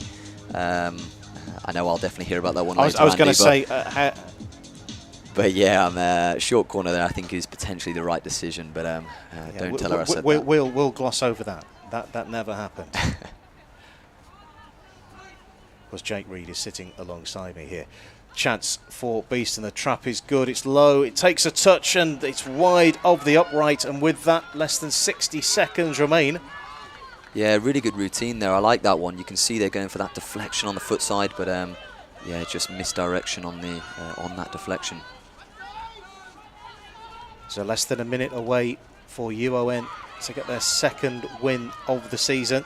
But Beeston having their own thoughts about how this game will end. Played into the body. Just calming things down. Retaining possession of the ball. We'll see 3 points in the bag for the visitors. Yeah, things are becoming a little bit rattled at the moment. Both teams, just that missed trap. Everybody tensing up. It's panic stations at the moment. But one look at the watch from the umpire. We will have a slight discrepancy between the match clock and the in-vision clock as well. Player going flying to ground. Beeston, this has got to be it. This has got to go forward urgently. It has done that. It's taken a couple of touches on the way through. UON in possession and winning a free hit, and you can already sense that that is the game. Yes, you're right. It is all over. Beeston 1, University of Nottingham 2. Beeston had opportunities to square things up, but couldn't take them. It's a victory, and it's a debut victory for University of Nottingham here at Nottingham Hockey Centre on pitch 1. Beeston, 3 defeats in 3 for them now after a very promising 2 wins from 2 at the start of the season. Match information on your screen now. Maddie Axford with the most unlikely goal you'll probably ever see. The ball going in off the umpire on the far side of the field. Mads knew it, equalising from a penalty corner on 38. Great strike of the ball, but that level status didn't last long. Maddie Axford with her second of the game up the other end of the field, making it 2-1, and that is the final score. Jake Reid, your thoughts? Yeah, as we said, Andy, we knew this was going to be a close game. We knew it was going to be a feisty game, and I think we saw that. The goals we saw, were well worked and well created, and I think both keepers, credit to them both. You're right. A couple of excellent saves from both keepers in that one, keeping their sides in it. Yes, just the 1 goal, 3 points to University of Nottingham. Beeston still searching for a win. Their next fixture, of course, Beeston, is a trip away, I think, to University of Birmingham on the 21st of October. Then back here on BTV the next day, Sunday the 22nd of October, here against Bowden. So that is the position. Congratulations to UON, commiserations to Beeston. Well, that's the first game of the day into the history books, and I think on the field of play, we can't see it on your picture, but I think a few words exchanged, a few friendly words exchanged from the Beeston coaching team and the umpiring team due to the way that opening goal was scored. Catch that on the highlights. It's been me, Andy Day, and Jake Reid alongside me. You enjoyed that today? Absolutely, it was brilliant to be back, and I appreciate you having me, Andy. Not a problem. We will be back again in a little bit of time. It's half an hour away from pushback of the second game of the day in our doubleheader, Beeston versus University of Nottingham. We've got one result in the history books. What way will the next match go? Stay with us here on BTV.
Welcome back to BTV. Andy Day here in the hot seat. Sitting alongside me is Steve Musson. How you doing? Good afternoon, Andy. Yes, I'm fine, thank you very much. Conditions have changed substantially from when we were last in vision. We've had a bit of a storm, and the pitch has livened up somewhat. You can see the Beeston team getting ready for their game against University of Nottingham. You can see on your screen it's the second part of our double header today. It was a victory for the University of Nottingham in the women's fixture earlier on in the Vitality Women's Premier Division. What have we got in store today in the men's Premier Division? It's a Beeston side that have come into a reasonable bit of good form. Yeah, they certainly have. I mean, and you can't get much more of a local derby than this, bearing in mind that the University are only opposite, on the other side of the car park. Indeed it is. This is the position in the men's Premier Division. You can see Beeston in 6th position, 2 wins, 1 loss and 1 draw in their 4 outings so far. University of Nottingham so far have lost all 4 of their games. But we've seen derby games, things tend to work out a bit differently. Yeah, that's right. It's been a tough start for University of Nottingham, and obviously goals conceded high for them, and they've only managed to score 4 times. But as we said, they play each other a lot, and that familiarity sometimes can have an effect on the result. And the teams did meet each other on this pitch in pre-season as well. Quick look at the 2 teams' Premier Division history. You can see you got the 3 championships for Beeston and a long unbroken spell in the top division.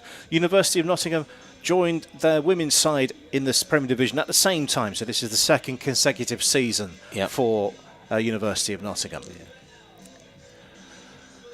So that's the history. We'll have a quick look at the lineups in a couple of seconds. That's the Beeston lineup. And what stands out to you, Steve? Well, the interesting one is it's good to see Ollie Ashdown back after his broken foot injury, which has kept him out for quite a lot of the pre-season anyway.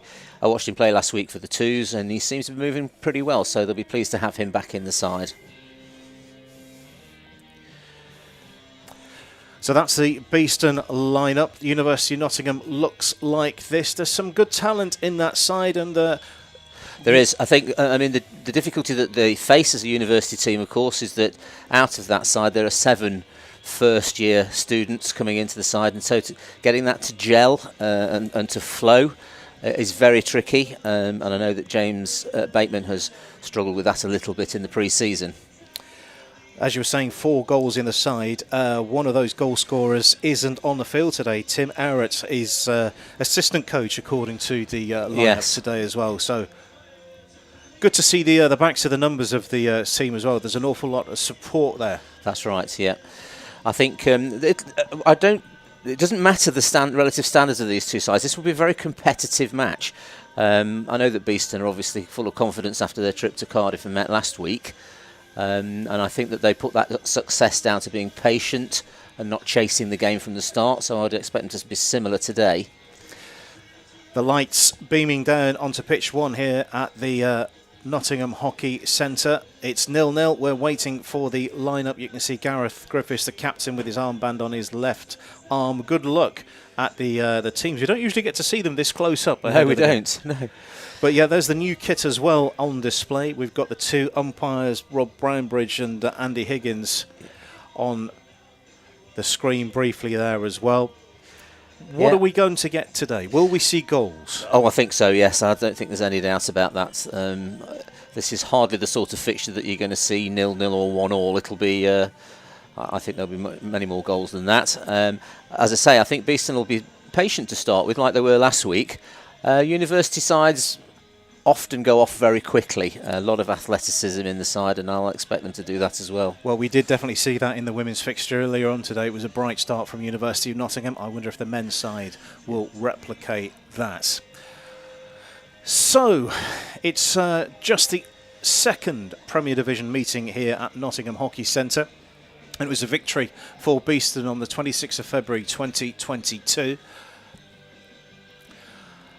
Along the across the car park, the only other meeting at University of Nottingham was on the 12th of November 2022, where University of Nottingham were defeated by Beeston by 2-0. Robbie Gleeson on target that day. Yeah.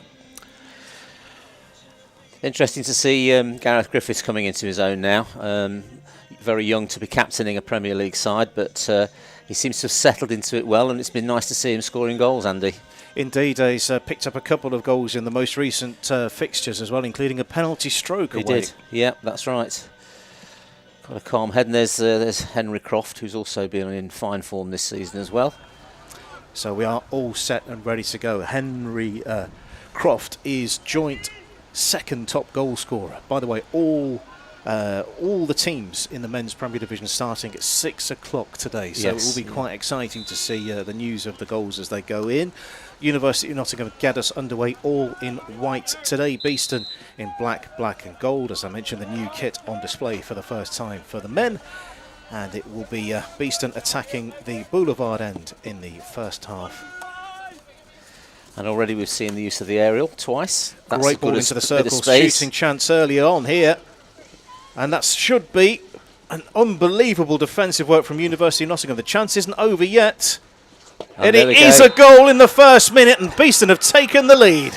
Yeah, well, Will Prentice picking up the off the missed opportunity before, baseline pass to Henry Croft, and so we're under a minute. I think that was about 36 seconds. We'll see when the ball crosses the line on the replay. It was a great ball into space in the top of the circle. I was expecting the net to bulge there, but it didn't. This was the clever bit there. Will Prentice just a bit calm and patient. Lovely little push pass, and Henry Croft in exactly the right position to deflect that in. 29 seconds on the watch. And that's another goal to add to his tally. It is. So it looks like there's a storm on the horizon, and it looks like there's an early storm from Beeston. The pass, crossfield pass to Henry Croft in the first instant there, and he was in acres of space. Nobody marked him at all. And as you say, I thought that would be the one that he would, in his characteristic way, just hit, but he didn't. He took a bit more time, and it was well saved. Henry Croft credited with the opening goal, of course. 29 seconds on the watch. Very quick. First attack, first goal. Yes. The University will have to very quickly just settle, try and ignore that and get on with their game. Just work their way back into it. Best way to do that, bit of possession, passing it around quite nicely. It's good to see off camera as well, the Beeston defensive and midfield movement, trying to block the potential routes forward, which is what you often don't see. We're following the ball with a camera, but the reason why the ball's just going side to side is because of the effort that's being made to block those balls forward, although that's a good interchange on halfway, and University of Nottingham get over halfway for what I think is the first time in the game. Yeah, that's right. As you say, Andy, Beeston working very hard in their own half, in what you call a half-court press, not looking to step out too far at the moment, giving University of Nottingham quite a bit of space to feed that ball around, but it's difficult to find a route through. There they've tried and done very well indeed. Nice connection. And that's been tapped behind, just out of reach of being controlled, and University of Nottingham have started to make an impact on the game. Yeah.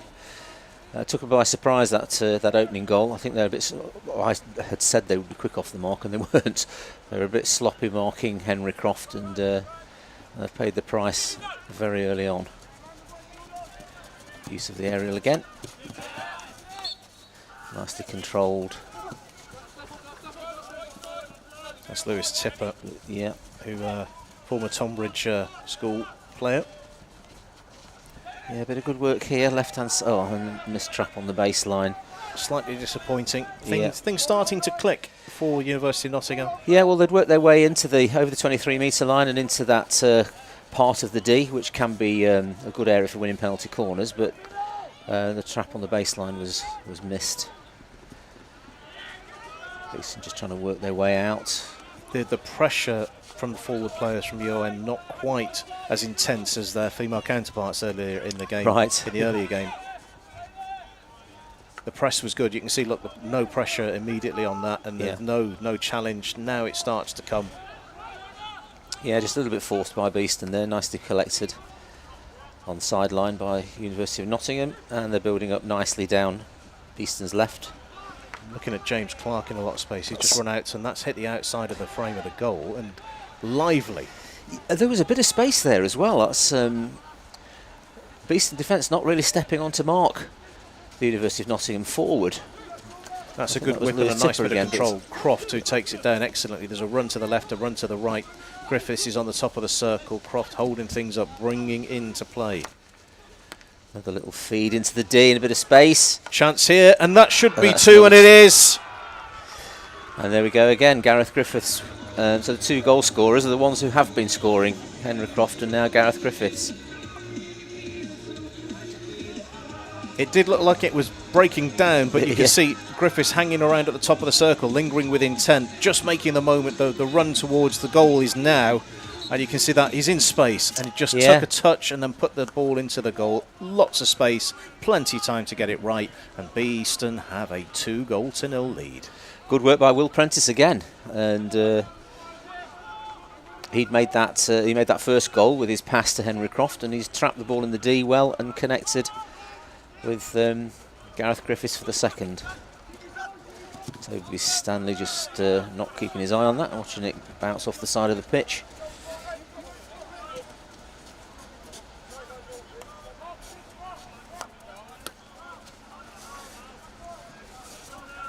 So 2 goals for Beeston within the first 6 minutes. It's interesting, Andy, this style of play from Beeston is what they were talking about beforehand. Just not really chasing too much at the moment, waiting for mistakes, playing a little bit more on the counter-attack and defending the whole of their D. So something the University of Nottingham got to come to terms with and try and work a way through the whole of the Beeston team in order to get anywhere near the D. Beeston holding off a little bit, allowing some space for University of Nottingham to work into. Max Anderson was just in front of the camera here, and that was close to going out of play. Still with UON just inside the Beeston half. Surely this is going over to Anderson now. Yeah. See, this is quite straightforward for University of Nottingham, just moving it around, transferring it through the back players. But as you mentioned a few minutes ago, Andy, it's looking very difficult to find easy routes through. That could be one here. Tobias has the ball taken off the end of his stick. One of the players who's got he's an Ireland under-21 Northern Irish player. And that's very nicely mopped up. Will Prentice running with the ball there, just being dispossessed. And a lot of good work from Beeston, creating some possession. Croft into the circle. And that is a 3rd goal. 3 in 8 minutes, and a second for Croft. What about that? Well, 3 circle entries, 3 goals. Classic Henry Croft finish as well, as once he gets into those sorts of positions, his shots are normally on target. Found the bottom corner easily. And all of this stemming from a little bit of a miscontrol, and then racing up the other end of the field. A lot of space for him, and that's just easy for him to strike, hit the target there. His shots are most often on target, so any gaps like that are just very valuable for him. So Butler beaten 3 times and not really given much of a chance with either of those attacks either. No, it's as we said, again, Beeston just sitting back, don't really need to chase the ball a lot. Scored that off a counter-attack, first through Will Prentice, who was defended well, and then the second attempt found Henry Croft, and his finish was excellent. Such a rich vein of form. He was in second place behind Struan Walker. That would put him on top of the scoring charts. Yeah, that's right, he would have gone ahead.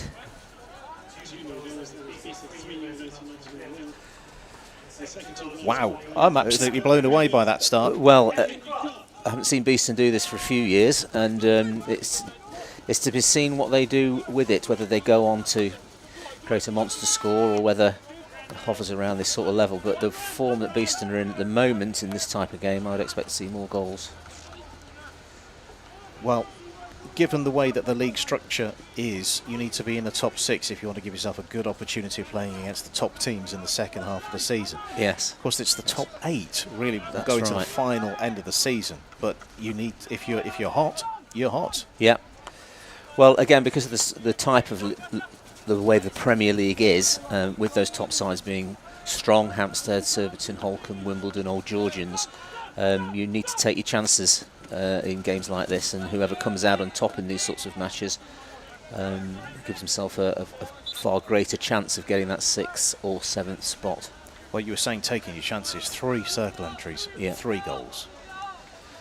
Yeah, they worked on this in training this week, just feeding the D, getting shots off, and making sure that they were accurate shots.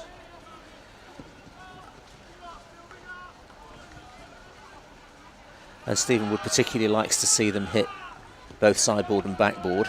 Obviously that's generally wide of the keeper, and they practiced that a lot this week. I watched them doing it on Tuesday night.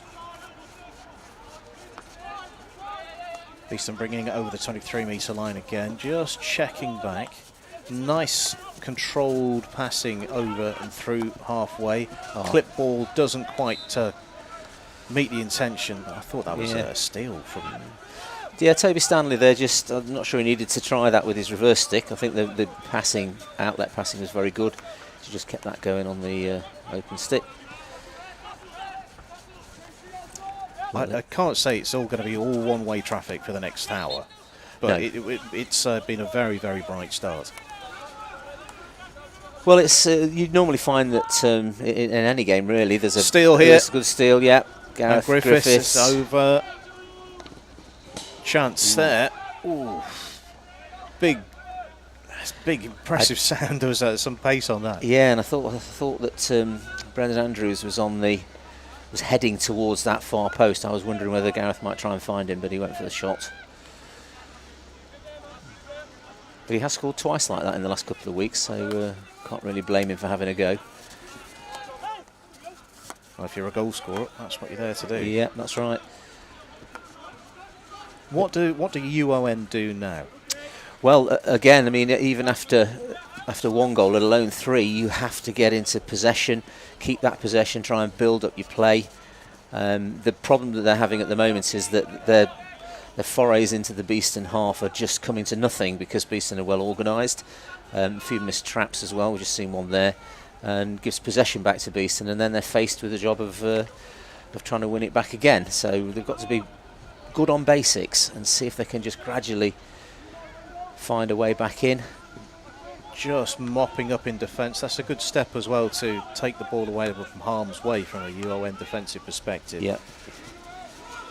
See, this is quite easy to keep possession like this when Beeston really aren't threatening, but it's how they create strong possession higher up the pitch. Certainly in the top quarter. That's good hustling from Robbie Gleeson, coming a long way to try and break up that pattern of passing across the UON defensive line. Yeah, I think if they see any weaknesses in the trap or the pass from the... He's done it again. Yeah, they will step in and try and threaten that player.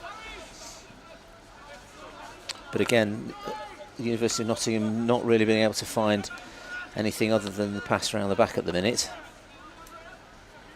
Use of the sideline a bit, but it's coming back out and a bit of pressure, and there's the turnover. Almost. Almost. Yes.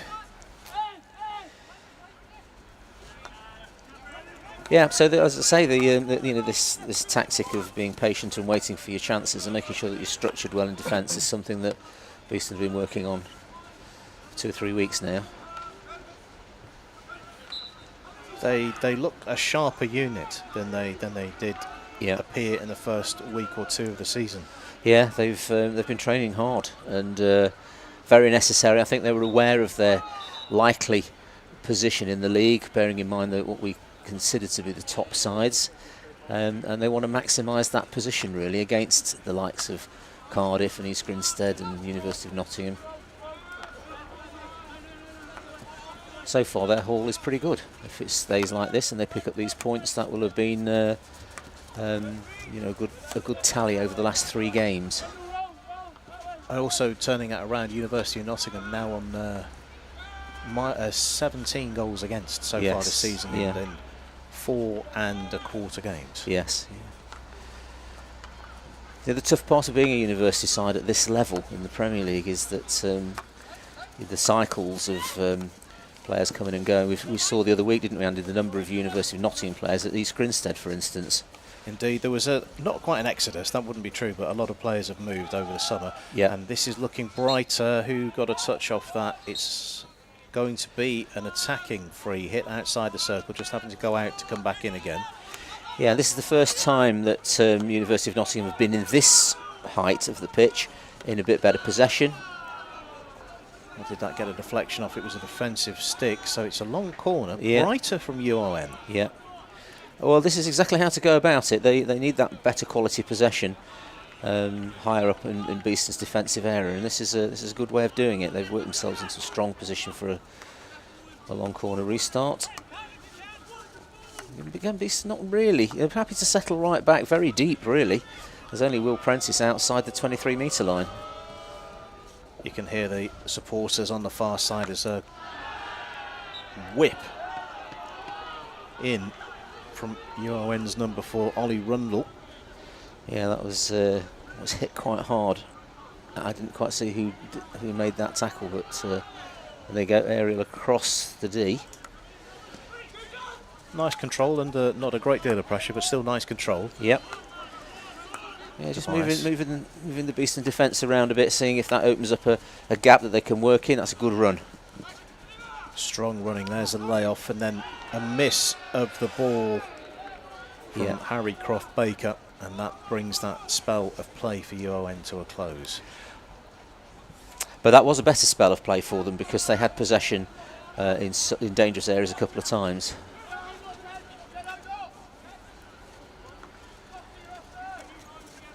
It's a different challenge for Beeston as this game evolves, because with 3 early goals, it'd be quite an idea that UOM would shut up shop and make it difficult to score against them again. And also, there wouldn't be much impetus for Beeston to do that and score more goals. So, if Beeston can change their mindset and find their way through. Yes, yeah. I mean, it can bring its problems. You know, if you don't want to just settle for the 3 goals, you want to be attacking and looking to improve your goal difference and everything else, but at this early stage of the game, I think they'll just keep that patient approach. For those of you watching around the world, we do hope there's more goals, and it's not just going to sit here at 3-0 for the rest of the game, because there's plenty still to come, I am sure, and we will keep maintaining that point of view, even if nothing does transpire. Yeah. Well, there will come points, I'm sure, where Stephen Wood as Beeston coach will change the tactic, and you'll see a much higher press from the Beeston forwards, but he's probably programming in his mind when he wants to do that.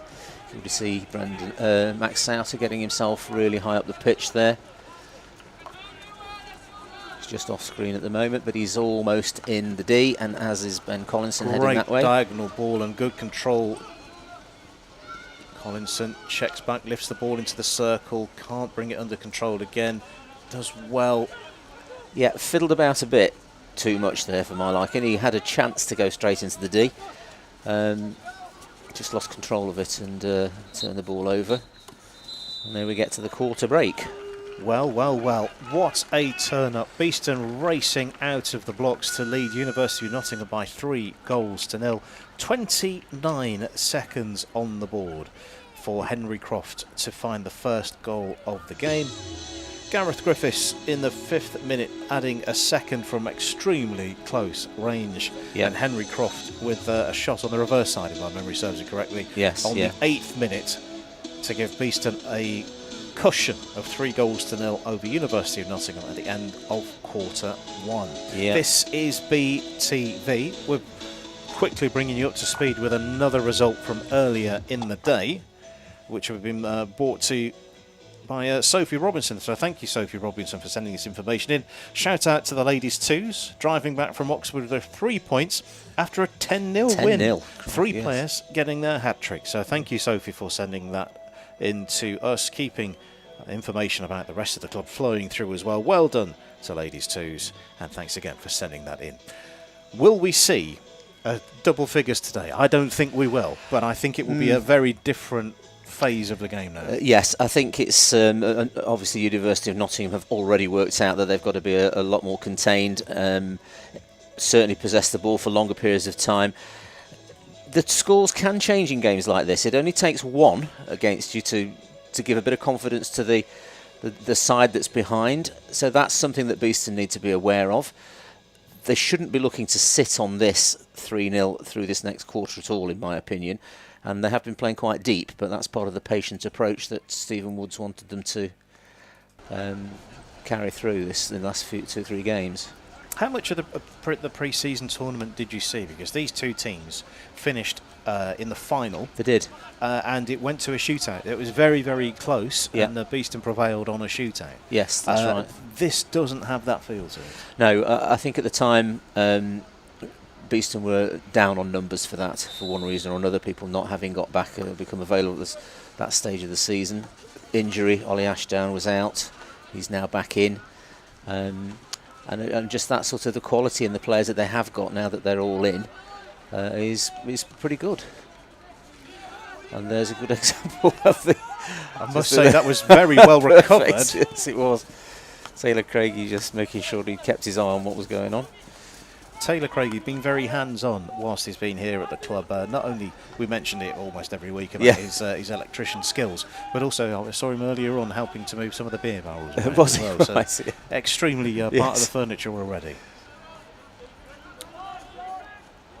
Yep, so a bit of pressure. There's a higher press from University of Nottingham, forcing Beeston to try to use the aerial outlet, and that's given the ball back.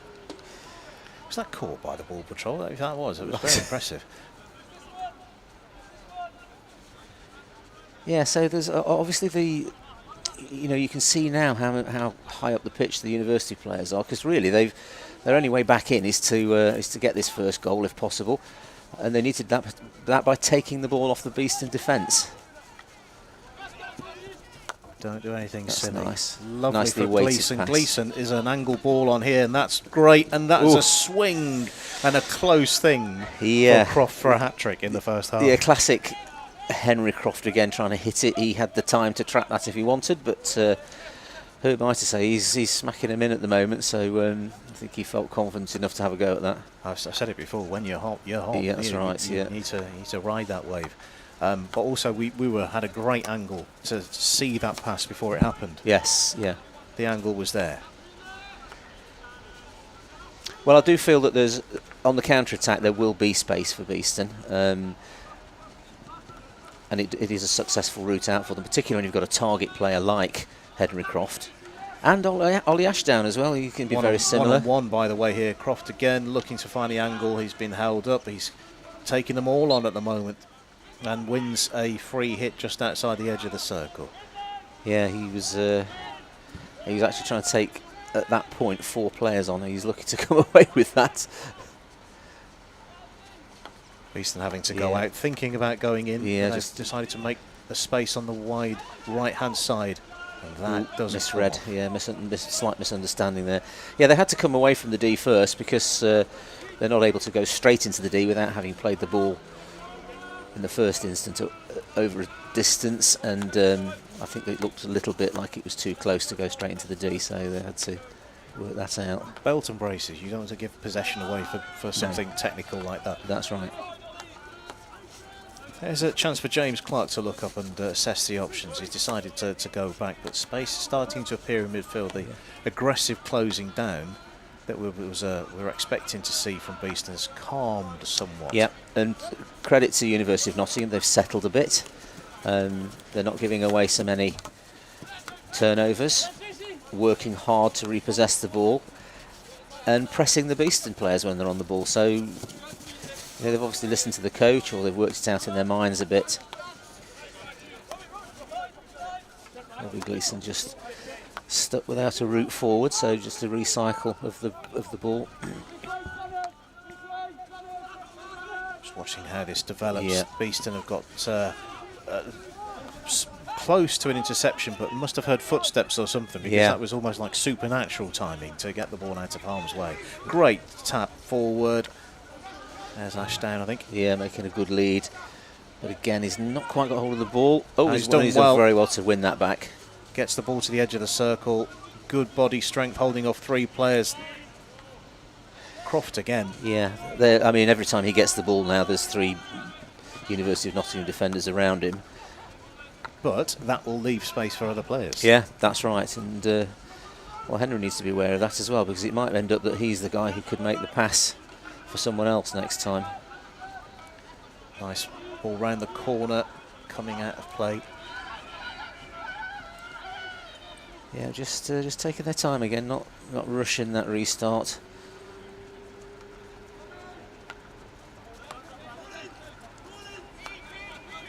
And again, good work rate from University of Nottingham. They're covering the players well. That little bit of pressure on Gareth Griffiths there from, I think that was, I couldn't quite see who the University of Nottingham player was, but the pressure forced him to take his eye off the ball and hit his foot.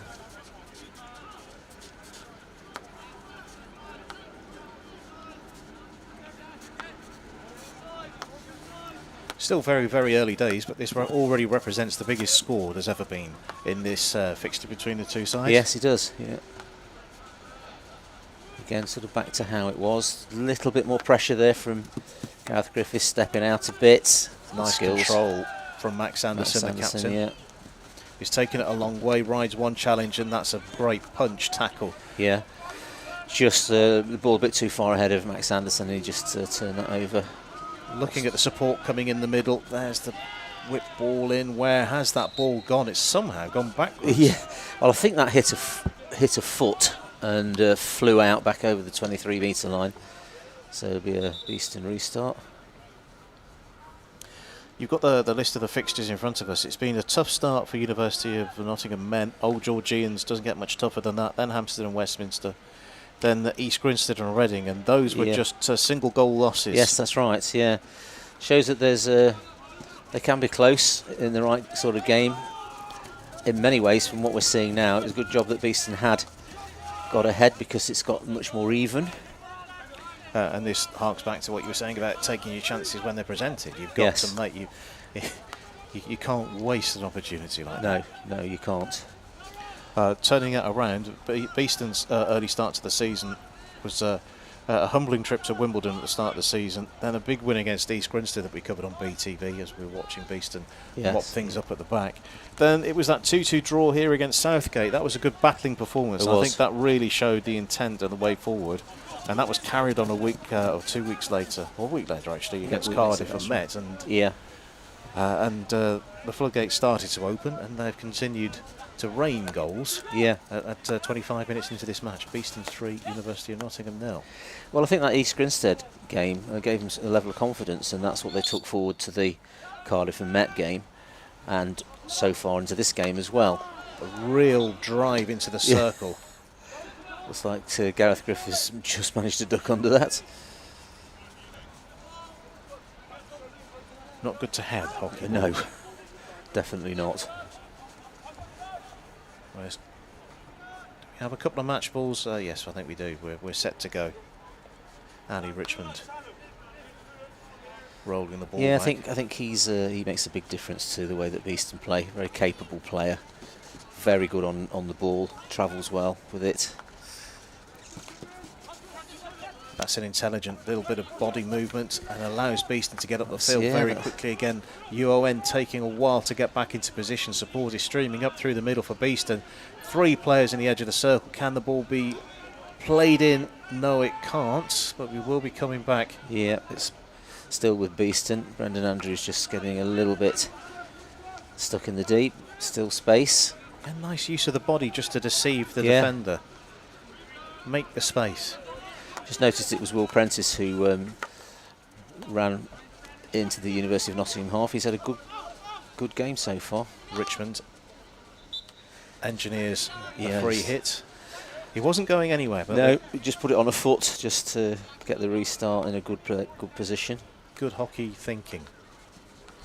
I think they call it hockey brain, don't they? Yes, This is the right way to go about your game. If there's nothing on, what can you make? The best possible outcome. In towards the circle, what did that come off? We've just watching that on the screen, and everything sort of merged into nothing. That was quite weird.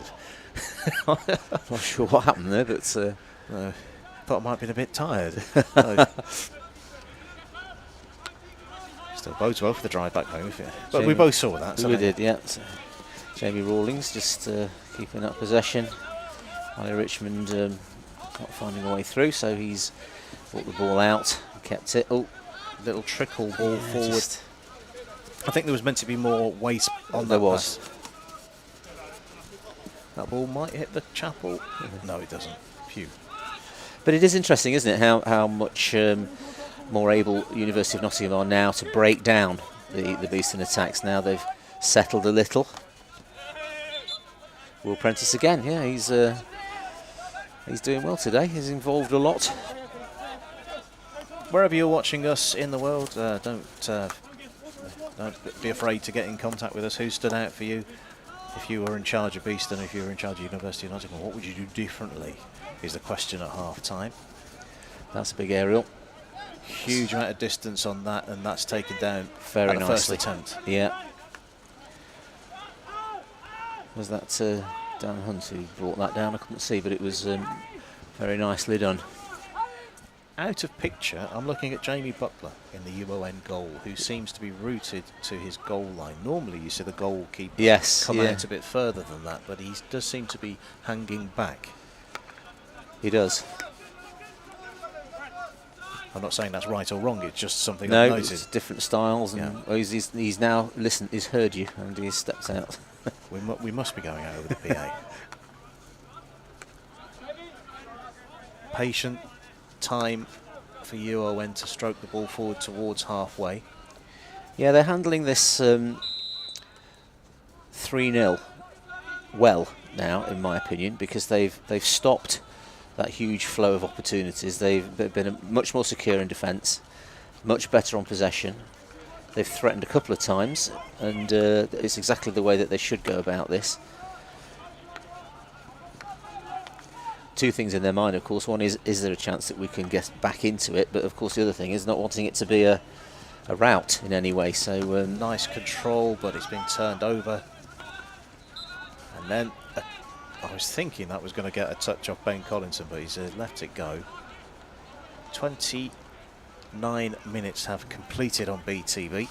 If you were to take out that first 10 minutes, it would still be Beeston winning on points from the 20 minutes that have elapsed since. Yes, that's right. I think trying to create chances for University of Nottingham still finding that difficult to do. There's only been 2 or 3 at best, and they must be conscious of being susceptible to any kind of a counter-attack. So I'll say it again, it's great to see the sport under the lights. I think this televises very well under the lights. So more of this. I think this was a good decision, whoever needs to take the credit for that. Difficult for you this afternoon with the ladies' game, though? Visibility wasn't fantastic, no. But I think if it was possible to have 2 evening games in a row, that would work. But of course, all the setup and everything makes it easier to have 2 games back to back. Yeah, that's right, yeah. And it's great to see so many people. I've had a whisper of how many people have paid for tickets. You can see a very, very packed spectator gallery. I'm not going to mention any numbers, but it's been very positive. Good. I think gradually the club is trying in as many ways as it can to fill the stands whenever there's a game. Dylan Limhon has been penalised. I don't think he could do much about that. And of course the University of Nottingham are always very well supported as well. They some of their university games in midweek when I'm down here, it was on a Wednesday, absolutely packed solid with spectators.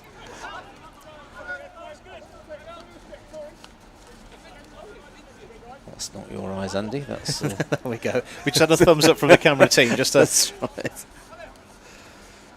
We are still focusing on the game here. Aerial ball doesn't come off. Oh, another missed aerial. That's a few little errors creeping in.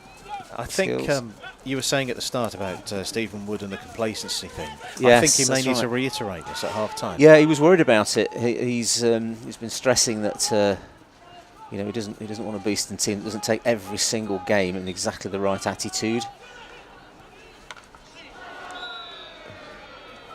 Ironic cheers coming from the spectator gallery. No penalty corners yet in the game.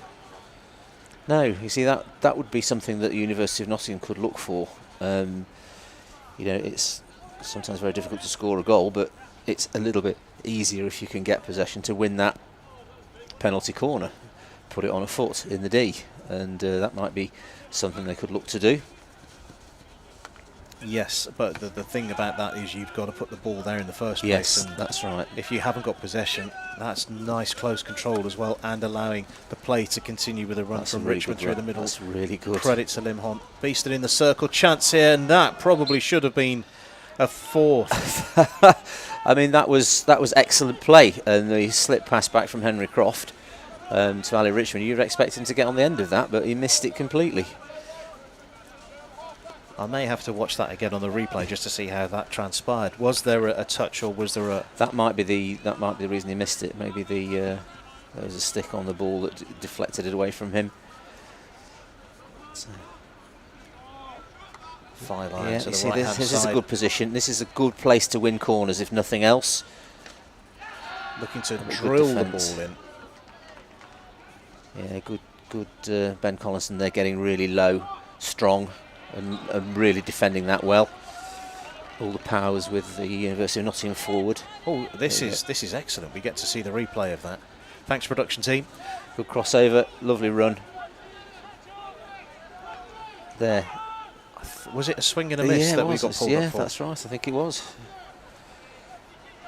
I was talking about how good Ali Richmond's hand-eye coordination is, and he just proves me wrong. Swings and roundabouts.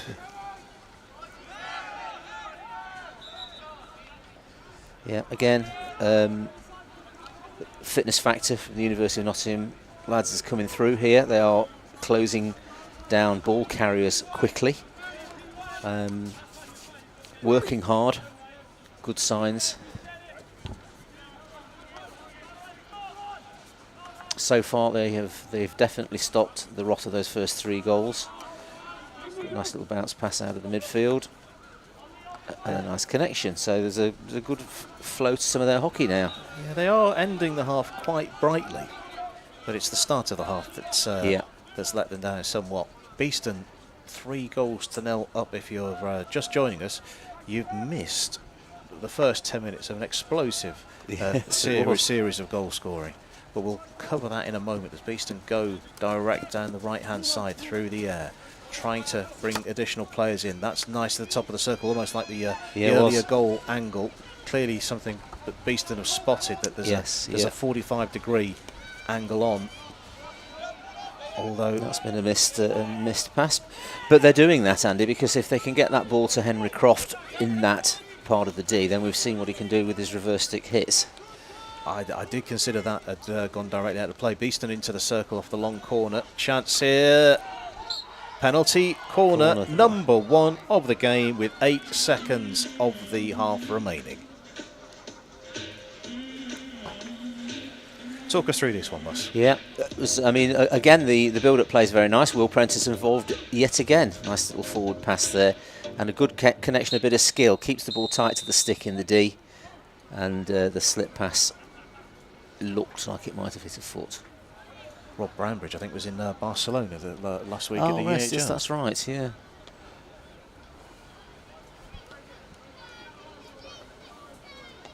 So Beeston have got an opportunity to cap a very successful half with a cherry on the cake with a penalty corner opportunity. They've loaded the top of the circle. Just looking at Jamie Rawlins there. Yeah, also looking also at Balraj Panesar as well, who's got some levers on him. Yes, that's right, yeah. Well, we have seen a couple of Jamie Rawlins goals this season, haven't we? And they can, if he gets hold of it, it does travel a bit. Limhon is crouching down. Looks like the candidate to receive the trap, or that will trap the ball when it comes in. Yeah, all down to Will Prentice's control in the D and winning the corner for the team. It's deceptive, it's low, and the goalkeepers stopped it, and it's away, and that ends the half. A little bit of confusion, but yeah, it was deceptive, I think, because I don't think it didn't travel very quickly, and it was flat on the floor. And I think it took Jamie Butler a bit by surprise as well. So there we have it: Beeston 3, UON 0 as your half-time score. A very, very fast start from the Bees. You can hear that over the PA being confirmed for us now. Yeah. Henry Croft with a goal on 29 seconds. There it is. In the 5th minute, Gareth Griffiths scoring into an open goal. Huge amount of open goal to aim at, and that was 2-0. And Henry Croft again on 8, making it 3-0 at half-time. Yeah. What are we expecting in the second, Mus? Well, from the University of Nottingham's point of view, I think they can be quite pleased with the way they've played that last quarter. So from their point of view, they'll want to keep maintaining that amount of possession, see if they can get a corner or something that gives them a foothold in the game. From Beeston's point of view, I think they'll want to be a little bit more accurate with their counter-attacks, their passing, and make sure that their connections are good enough. Because if they can get a fourth goal, then I think that could well be the end of the match, really. So that's not what you do in the world of television. This has got a draw all over it. We've got drama aplenty in the second half. Do stay with us on BTV to see what transpires in the second half. It's been a bold start for the Bees, but can the University of Nottingham students get a degree of comfort in the second half? Stay with us on BTV.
Welcome back to BTV. Teams are out, ready and raring to go for the second half. Beeston in black, black and gold, attacking right to left, attacking the car park end in his second half. University of Nottingham playing left to right in all white, attacking the boulevard end and the end where the University of Nottingham clock tower is. So we are set and ready to go. Captain Gareth Griffiths is on halfway. You can see his armband on his left arm. A goal scorer already in the first half. Yeah. What does the second half have in store for us? Well, I think it's interesting how the University of Nottingham found their way a bit in that last quarter and controlled the game a lot better than they had done in the first quarter. But interested to see what Beeston's approach will be now, whether they'll just go as they did in the first quarter, just go flat out again and try and get another goal. Well, I think if the score stays the same, it'll be slightly flat. Yes, that's right, and I think it's important from Beeston's point of view that they find a way through this. Here we go. Into the circle they go. What do we have? It's over the baseline. Yeah, and springing forward. There's some real pace in this Beeston side. Yes. Too. Well, I think missed trap there from Harry Croft Baker. Yeah. I think Will Prentice has had a good game today for me, and it's nice to see him. He's very skillful on the ball, and he's contributed a lot to the attack, Beeston attack. He's made 2 excellent passes for goals. Cheap turnover, bang on halfway, and there's no one in support there. So that's the first touch of the ball for Taylor Craigie. Yeah, that's right. It is. Yeah. Difficult for keepers. They have to stay concentrated. What about a bit that? of skill? For a bit of second part didn't quite match the first. See, this is chance, and that's been engineered out of harm's way from Beeston. Beeston. Well, a few little warning signs really. Just they were there in the last quarter, and there's another one there. University of Nottingham getting into the Beeston D, in control of the ball, and a few little turnovers off aerials from Beeston's outletting, which they need to just take care of. That's nicely tidied up. Good angle. That was a great angle through, and nicely defended and tackled by Max Anderson, I think that was. Joe Paul running back into defence after having the ball taken off him. This is Ollie Rundle, first year student, England under-21 international. There's a promising ball forward for UON. Not that we're trying to be pro-UON here, but we've called it as we see it. It's a good spell. That's right. I think it's it's important for sides to actually work out how to deal with the situation like they faced in that first quarter. It's been good to see University of Nottingham do that. I'd like to see Beeston now a little bit more on the front foot, press a bit higher, and see if they can extend their lead further. Pace has dropped somewhat, and yeah. I think this is a considered tactic, because that would mean UON get the opportunity to suddenly lift the pace up. See again, another little, I think Henry Croft has managed to keep that. He nearly gave it away, but he's done well to keep it. University of Nottingham working hard to close down any options. 2 players in the circle for Beeston. Yeah, you see the pressure there has led to that missed pass. It's gone off the baseline. The University have repossessed the ball again, so good work rate by the University of Nottingham players. Whilst the ball is being mopped up by Beeston, we are able to bring you a little bit of an update on 4 of the fixtures, at least in the other areas of the competition, as a player goes to ground. I think Croft has got his arms outstretched, expecting something. I think he thought he was tripped, but there we go. That powered into the advertising boards behind the goal. That's the best shot of the game for UON. Little warning signs, and we've seen them before, Andy, when we sit here commentating on these games. You can spot trends, and the last thing Beeston want now is to concede a goal and make more of a game of it than it's been. With a ball stop, we can bring you the half times. Holcombe 0, Oxted 0, East Grinstead 1, Cardiff and Met 1, Surbiton 1, Wimbledon 0, and the latest score we have is Southgate 1, Hampstead and Westminster 1. We don't know if that's a half time or not, but that's the latest score that we have. Yeah. We don't have the information elsewhere. No. Yeah, nice skills.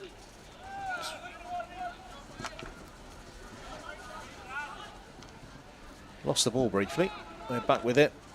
Yeah, just finding a few more connecting passes. That's not too helpful, but good running, and that's opened up.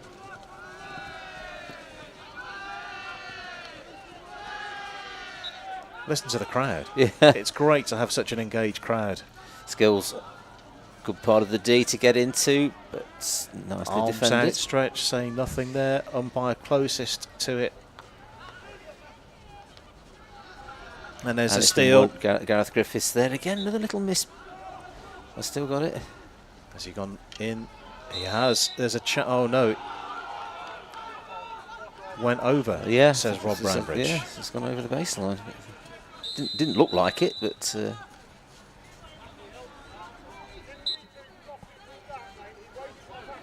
he couldn't get much better. Right, stick block. That's what he gave that for. So again, we're seeing Beeston a little bit higher up the pitch. Not really. They're still. That's a nice connection, and that is some space. Good momentum. Good running. Free hit and a big amount of noise as well. There's a lot of energy and urgency in the yes in the team. Got a photographer standing right in front of the window as well, which is may potentially hinder what we can bring to you.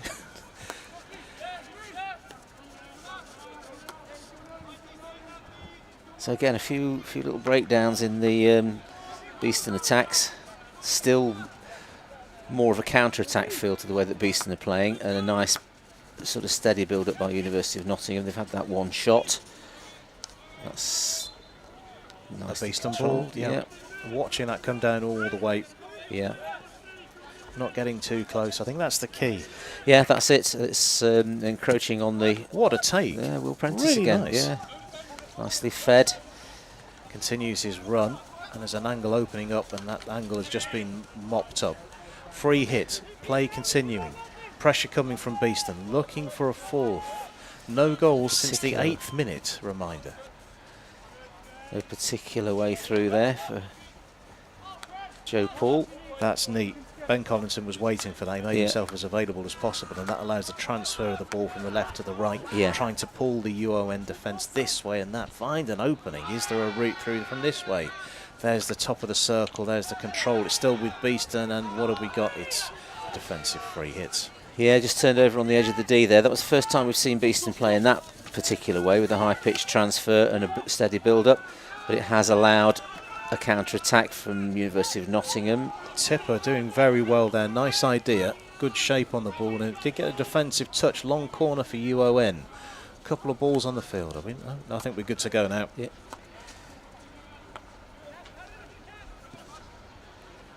Yeah, I think Gareth Griffiths wanting to apply a bit more pressure on the ball carrier and see if they can win that high up the pitch, but that's just gone flying through the D. Watching for the umpire signal. Whose ball this is? It must have taken a Beeston touch on the way through. Gower. Via Cuttle. Bonnier. Again, it's coming back this way. See, that's where I'm just wondering if Beeston could start to apply a little bit more pressure on the University of Nottingham defenders. That's headed towards the D. Play towards the goal. Goalkeeper down. Calm defence under a substantial amount of pressure. And Griffiths is on his bike here. The pressure coming from Beeston's right-hand side. They've broken one tackle. Griffiths is in the clear. Can the pass be made? There's a wrong choice, I think. Yeah, it's still with Beeston, though. That seemed a strange place to actually pass the ball there, because it looked like it was going to come back out the D. But quickly towards the left-hand side of the circle, popping up off the stick and out of play. Yeah, Gareth Griffiths leading across the D and just wasn't able to trap the ball. So again, familiar Beeston dropping. Well, there's Gareth Griffiths again, just stepping up.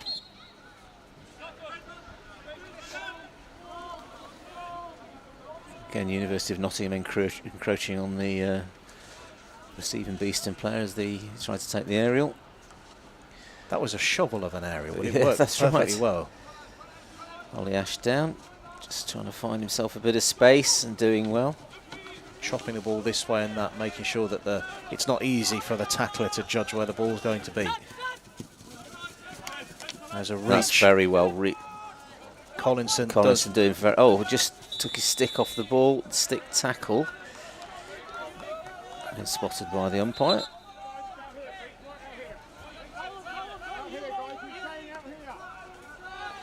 Yes, it was nice to see Will Prentice and Ben Collinson coming into their own a bit, really. I think I sort of felt they've been a bit slow to start, but they've both played well today and very into what's going off, probably as a consequence of the confidence they've got from the last 2 games. Nice give and go. Run continuing to the baseline. It's got a couple of sticks on it. It's got a Beeston stick on it now. Did that find a foot on the way in? Beeston really tackling hard, and I think that's Dylan Lindholm who is using some strength. Yeah. Stepped into the path of the University of Nottingham player. 46 minutes pretty much now in the books. Beeston leading UON by 3-0. If you're just joining us, it's the first 10 minutes where all the goal scoring so far has taken place. It's been a slightly more even affair, but still it's been in Beeston's favour. Yeah. We did say, didn't we? We did wonder whether this might be how it went. And of course, pretty much now, as you say, University of Nottingham beginning to match all that Beeston are doing, and that's why it's staying at this scoreline. Beeston finding it hard to actually create anything. We've only seen the one penalty corner.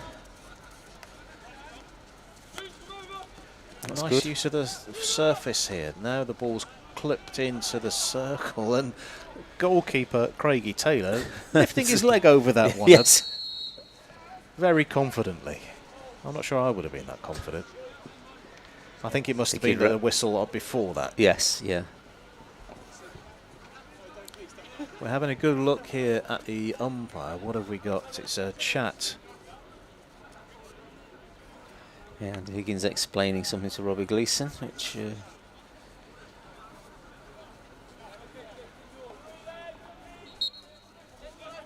We're rolling back again. There's still time, by the way, if you're near to Nottingham Hockey Centre, if you want to come along, join us for the fireworks right at the end of the game, which we'll try and bring you on the stream. So if we shut up suddenly and there's fireworks, you have been warned. As we run for cover. Lock the door. It's just gone a little bit flat, the game at the moment, with not much activities for either team in the D, in their positions D. Just cat and mouse in the middle of the park and quite a few turnovers.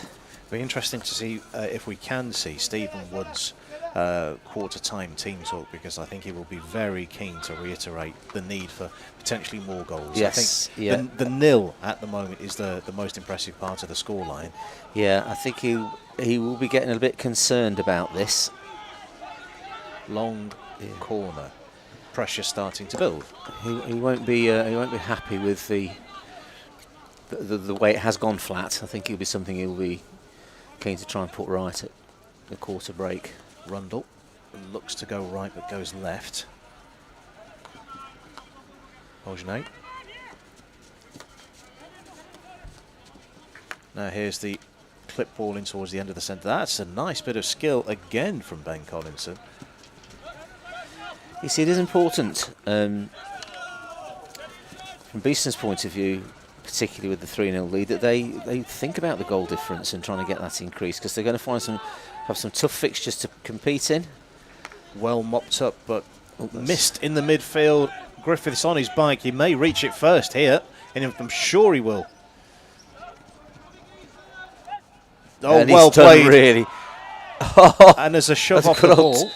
Good old tussle between players there. And what have we got? There's a push, and has the umpire awarded a penalty corner or a free hit outside the circle? The players are retreating to defend the penalty corner, so it is penalty corner number 2 for Beeston. Well, he's given that for a push. I mean, Gareth Griffiths did really well to get this to get to this in the first place. Look at the different distance as well that he had to make up, and there was a risk there he wasn't going to reach it, but then a hopeful stick right there at the end keeps the ball into play, and then whoop, there's a little push. That's what he gave the corner for, sort of semi-shoulder charge come push. Yeah, use of the body, I think. I'm looking for Rawlings around the edge of the circle, looking for number 3, and there he is. He is there, yeah. To the right of your picture now. Well, his first corner that he took, Andy, didn't really get hold of it unless he was trying to do one of the other moves that they've got, but he didn't really have anything about it. So I would imagine if it goes to him this time, he'll probably just launch it at the goal, which is what he ought to be doing. We've got time off. We're missing a match ball, I think, because we've got no injector. The injector's going over Robbie Gleeson. Usually he's very good at mopping up balls. He will run towards that near post and look for any scraps as well, so that's something to look out for, unless it's a rocket from Jamie Rawlings. Yeah, just seeing whether because we've only had the one corner, we can't see what the runners are doing and how they're cutting off his angles. Quick delivery. That's a good block with a pad, but it's turned in from close range from Max Sauter for 4-0. You see, that is excellent, the follow-up. Very important that you keep your eye on what happens. If it just goes towards the keeper, it's going to go somewhere. So to pounce on it and put that in the net, very well watched by Max Sauter. First goal of the season for him. Played with Beeston as a junior, now first team regular. Yeah. Skills with the indoor notable. Yes, and he's fought his way through the Beeston second team into the first team this season, where he's been pretty much a regular feature. So that is the 4th goal. That will settle a few nerves. And at Mussey's law of 3, it's scoring on the second one. Yes, that's right. He's.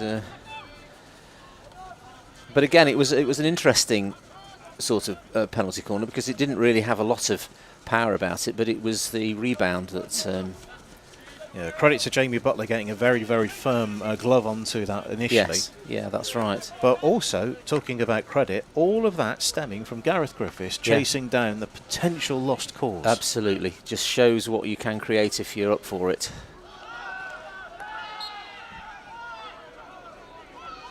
Umpire pointing for a UON free hit as the temperature drops a couple of notches on the thermometer. Yes, yeah.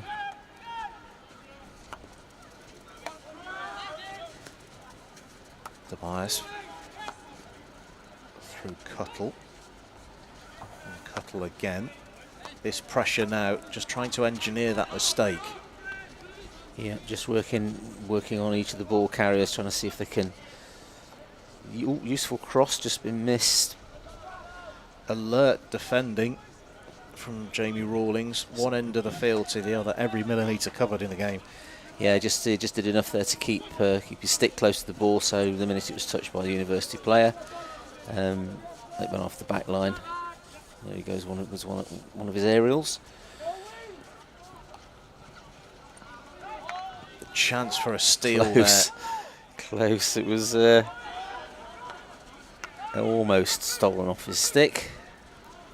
Now, this is where we say that the match clock we can see on the screen doesn't necessarily match the game clock, as Beeston get clattered. I think it was close to a big collision there. We are coming off for three-quarter time. Yes. 52.5 minutes gone. It's been a romp so far for Beeston, 4-0.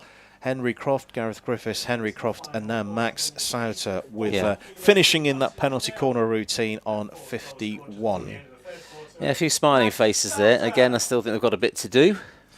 We are having a good look at the Stephen Wood three-quarter time chat, and he really keen to get his charges in together to give instructions and guidance. The team seems to be very happy, but I think he really wants to put upon them that this is a chance, not necessarily fill your boots, but there are more goals to be had. That's right, because they'll need it would be good for them to get that goal difference up into a good positive figure. And I think, if I'm not mistaken, that would be a first clean sheet of the season for Taylor Craigie as well. So Yes, that's if something that to look could out be, for. if that stays that way, yes, that's right. So the final instructions, team seem very happy. Yes, I'm just looking at the goal difference, Andy. If this stayed the way it is, it would take Beeston up to +6. Which is nice to have a plus goal difference after 5 games. That's a good place to be. Indeed. We're getting a good look at the centre spot ready for the start of the final 17.5 minutes. Match ball being put down by goal scorer Griffiths. Yeah, he's had another good game, and highlighted by that chase down, which effectively, as you say, Andy, gave them the 4th goal. Ball carried over the sideline. Just got nudged off. There's a bit of space again. Griffiths with a layoff, continues his run, gets the Good ball towards the space. edge of the circle. Ball coming up off what? It's that would ball look very, outside very the close. circle. That looked very close to being. I think that's thought it was inside the D, but Punched in on the reverse side, and nothing will come from that. Your thoughts as well around the world, wherever you're watching us, your player of the match nominations. If we can read them out before the end of the game, we'll do so. But yes, it's good to let us know. Engagement is key if you're watching on YouTube. Do send us a comment, do send us a hello. If you're enjoying the coverage, do let us know. All of those keystrokes mean a difference for us. oh, just A little bit of a mistake. Yeah.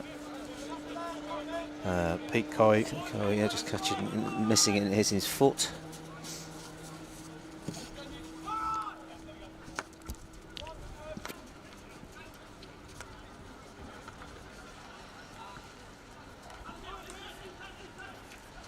A bit of space on the right-hand side. Oh, That one running out of play. I must say, it does look better with no lights on the other pitches as well. Yes, We're it getting does, the yeah. focus on just this game in front of us. It's great to see. Tobias, he was here in the Easter event here at Nottingham Hockey Centre. Right. The international. Pretty sure he was anyway. I'm sure I remember saying his name. That's the Yes, reason why it yeah. stands out. a bit of a fight for the University of Nottingham now. Obviously trying to get that ball forward quickly.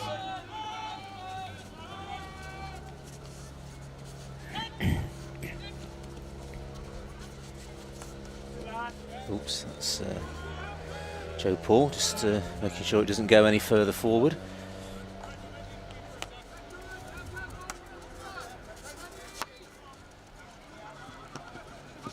Pace really drawn out Yeah. of this game now. Yeah, nice little bit of skill and a connection there in a bit of space, and that's Outside of the netting off a Beeston stick, so University of Nottingham playing it slowly and then driving it quickly when they can. yeah,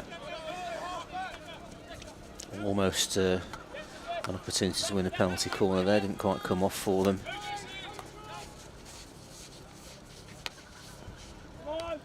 Tiny Nice bit. to watch too. I was going to say that wasn't the connection that was intended from Adam Gower by any stretch. No. Just looking at Henry Croft, he's for the high striker, he's in a very deep defensive position at the minute. And there's an aerial from Henry Croft. Almost 45 degree. That's been missed, and that's been picked up by Griffiths. He twists, he turns. Is there a shooting angle here? It's gone wide of the goal, and he's lost his stick in the process. Yeah, a bit of an awkward place to try to get a shot from there. But it's a very quick thinking from Henry Croft, who we don't normally see in that deep in defence. But he spotted Gareth Griffiths in a bit of space. Don't want to get the protractor out, but it seems that there's an awful lot of joy with this 45 degree angle. Yes, that's right, yeah. Trying to find space across the front of defensive lines. That's Into the circle and along the corner. Well, again, it's tricky sometimes to keep your feet out of the way, but Beeston have done that very well. Not given the University of Nottingham any corners. And they've won a long few long corners, but not quite so dangerous. Ball's back with Bonnier, briefly. But when this possession is happening over halfway and the pace reduces down, I think it may try and lull the Beeston midfield and defensive units into a bit of a false sense of security as the ball carries over the baseline. Yeah. And then suddenly when you need to be quick and alert, you haven't got that spring in your step. That's You're not right, ready for it. Yeah, the intensity in games of hockey, it's quite important that it's high. Even if you are in a phase of the game where you're not particularly working hard yourself, you still have the intensity through your focus and your mental approach to it so that you don't lose any of that opportunity to pounce and to counter-attack and press players. It's a 70-minute focus on everything that you're doing.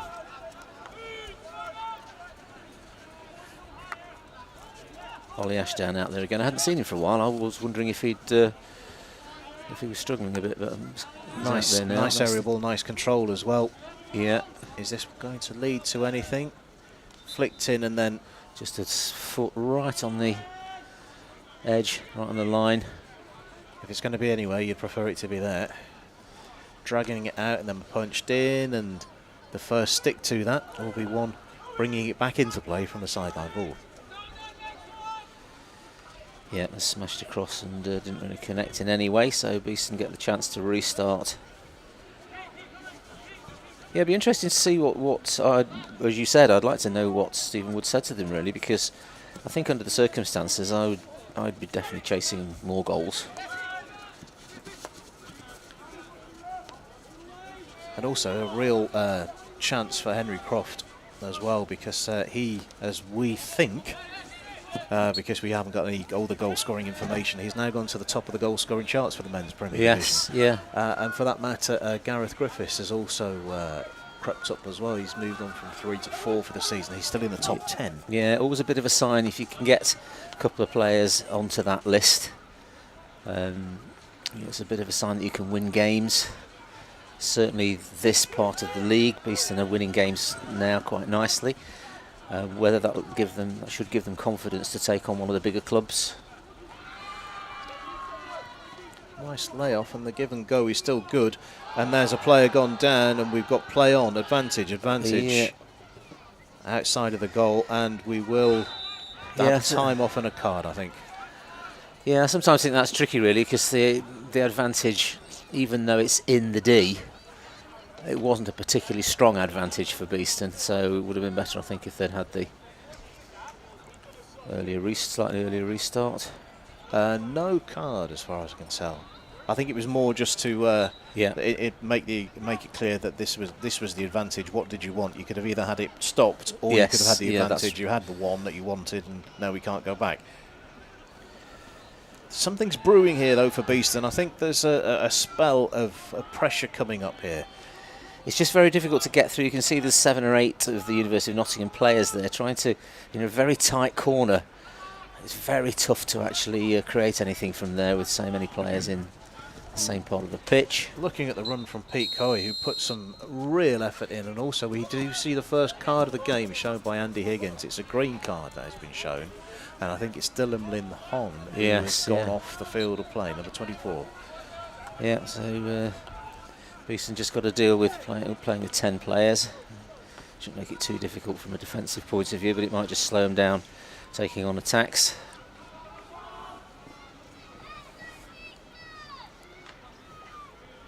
I'll say it again, at the moment it's the nil that's really keeping Beeston's attention at the moment. Yes. Keeping that clean sheet. It's important to get the first one of the season, the first one under the belt of the club for Taylor Craigie, the new goalkeeper from New Zealand.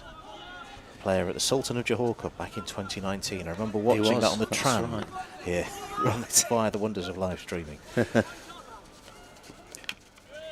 Taps out of play for a Beeston ball. Ben Collinson taking a couple of additional seconds off and then punching the ball straight off the far end. So. Yeah, it's important to keep the quality. You've got a 4-0 cushion, which is very nice indeed, but you still want to play good hockey. get your basics right, make your connections, string numbers of passes together. And for me, I'd be looking to try and win more corners as well, because that's something that we haven't seen many corners. Thrown away to nothing really. Looking at Ollie Ashdown sniffing around, trying to win that ball, just knowing when to try and pry the ball away and when to leave that stick out of harm's way. Some players are very good at getting almost on the inside of the ball carrier's stick and stealing the ball away. Ollie Ashdown very good at that. Henry Croft is good at that. Other forwards find it difficult, find the skill difficult. Important to stay in close contact and keep working the stick. This is space. Bouncing ball and away from a Beeston perspective. That looked for all the world like it was going to be turned in. Yeah, they need to, as you said, Andy, they need to. It would be an important little milestone in the season, really, to keep a clean sheet. So they should work hard on that.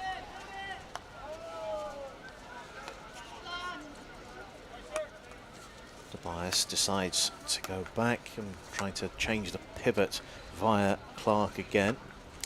Yeah, Beeston deep at the moment with a player missing. They've settled really deep in their defensive setup. Not only really sort of half stepping out, but being very compact, defending the D edge. There we go, and they've won it nicely. So there's a bit of room here. Ashdown bringing it under control with a whip back. Trying to confirm if that suspension is over for Dylan Lynn-Hon. Now that was not a very good idea from Ben Collison. He's run straight into two University of Nottingham sticks. He needs to take good care there, make sure that that ball gets through the midfield into the next lane, to the high group of players, and not just get turned over so easily. Purely because I can't see anyone on the bench, I think that 2-minute green card is over. I think it must be, yes. Yeah. What is if you can keep hearing sort of clicks on the thing? My headset is starting to get stuck on my shirt for some reason. So if you can hear that, that's apologies. That's entirely my fault. Nice little bit of intricate play there, but and there's a player gone to ground here, and play is continuing on, and UON taking advantage of this, and that was really almost behind the back stick skill from Will Prentice. Yeah, he has that kind of skill. He's, as I said, he has some good hockey ability. It's nice to see him having a better game. It's just, yeah. Beeston ball sideline, just in front of us here in the chapel. We are directly below the position of the camera. Collinson with a restart. 5.5 minutes to go. That's been quite a quick game, hasn't it, really? It seems to have whizzed through the quarters. Yes, I know it's often a commentary cliche to say that when a game hasn't really gone very quickly. Yeah. But this really has. It's rocketed along. It has. It feels like we've only had 15 minutes. A little shuffle. Yeah, just another Beeston restart. Almost in the long corner slot, really, but... This is one that you don't want to play too quickly. You want to keep the ball down in that end of the field, and if you choose the right moment to get the ball into the circle, and that was the right moment to get the ball into the circle, yes. But couldn't find a beast and stick on the end of it, and UON bring it to relative safety on the halfway line here in front of us. I think the two forwards in that situation were both in the same line. They weren't staggered enough for it to have fallen to one of them, so the University of Nottingham were able to defend that. Nice skills from Harry Stone as the ball goes into the circle and hits the outside of the goal. Another card. And I think, is that just Joe Paul who's been shepherded away? Just seeing who makes their way off the field, because no one's actually gone yet. He's on his way now, I think. So. Yeah, 2 cards in relatively quick succession for Beeston. So not the glorious ending to the game that they would have envisaged 10 minutes ago. No, that's right. Just, it can be, you can lose your concentration a little bit, and you think it's too easy, really, trying to stay focused on playing good hockey. A few little lapses of concentration. Good run this. Yeah, good Finally getting a stick on the end of it in the This circle. is dangerous. A chance, and the goalkeeper's come out and cleaned things out. It's underneath him, and it is a penalty Give a corner, yeah. Yeah, just a few little moments from University of Nottingham. Good travel with the ball through the left midfield channel into the D edge. Ball got a little bit trapped under Taylor Craigie, I think, there, which is why he's given the corner. He was alert and trying to get up quickly. We'll see that in the replay. You can see he's quickly to the ball, and then it gets fired underneath it does, him. yes, that's right, yeah. I think there's nothing that wasn't played for. It was a shot attempting to go underneath him, but That's he couldn't right. do a great deal about that. He was it was stuck underneath him. He could argue, I think, that he's done his bit by stopping that shot, that reverse stick shot in the first instance, and after that he needed the defender to step in and tidy things up. Someone nearby the microphone is shouting that there's 3 minutes left, left, and they're yes. absolutely right. We have a clock stoppage though, and we're taking a while for the defensive gear. Excuse me, to be prepared. So this is UON's best opportunity to burst Beeston's clean sheet. Yeah, and they'll be very keen not to let that happen, not to let University of Nottingham score. Is that Henry Croft on? Yeah, Henry Looks Croft like will be it. running number 1. He's beginning to like doing this, he was telling me, so it's something he sees as one of his skills, getting right in the way. We are going to come back because there was someone gone too quickly. Was it a defensive runner? Yes, it was. It's the captain who's been sent from the line. So it will be one fewer defensive player. Or not. That's I'm Henry not sure. Croft. Henry Croft Henry has been Croft's gone sent, too yeah, quickly. yeah. Well, now it's interesting because it can get very difficult now to try to defend this with a player missing. Injecting his captain Max Anderson. No goals from penalty corners so far this season for University of Nottingham. Yeah, so some real focus and concentration now, particularly Taylor Craigie. He's going to need to be wide-eyed on this one. 2.5 minutes the runners have come out for it. It's been played around, and then it's a good done stop well. with a boot, and He's it's done gone well. again, and it's stuck underneath the goalkeeper again, and it's this time it's away. And Well- listen to that crowd. Well, that was really good goalkeeping. Both feet in action there for 2 separate shots, and then I think it was Andy Higgins felt that the ball was deliberately pushed back under the keeper and gave the restart to Beeston. It's just gone off the pitch. Slightly less than ideal, but yeah, really good. The claim there that the ball wasn't restarted from the right position. Yeah. But this injection of chaos with 2 minutes to go into the game. Played into the body, and it's outside of the That's- circle. Yeah, It will have to go back or around. move his distance away before he can. There's Battered off a Beeston player for a long corner. see if Beeston can get back in shape there. I think they need to just have a think about afterwards. One of the things that I'm sure that Stephen Wood will pick up on is the quality in this last quarter of some of the outletting. Some of the pass and receives not been as good as it was. What a turn. That's good, very good. Yeah, Croft's lingering with intent and has received the ball here. He's running with it. Yeah, running into some space. It's a difficult one to work out. It has been turned over though, and look at the chase and look at the effort from both teams to Yes. get closest to the ball. UON sensing there's an opportunity here with time ticking away in the final minute.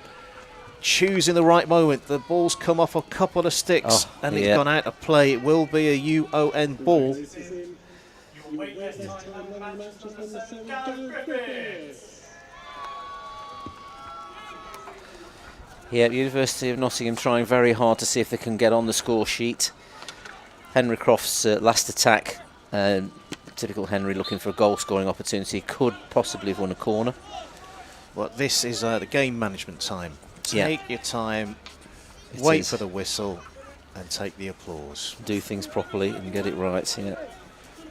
we may not get time to say this, but thank you to everyone behind the scenes today for putting your production on of Beat TV as the ball is running to the corner. That is the final whistle. We've had fireworks from the Bees today.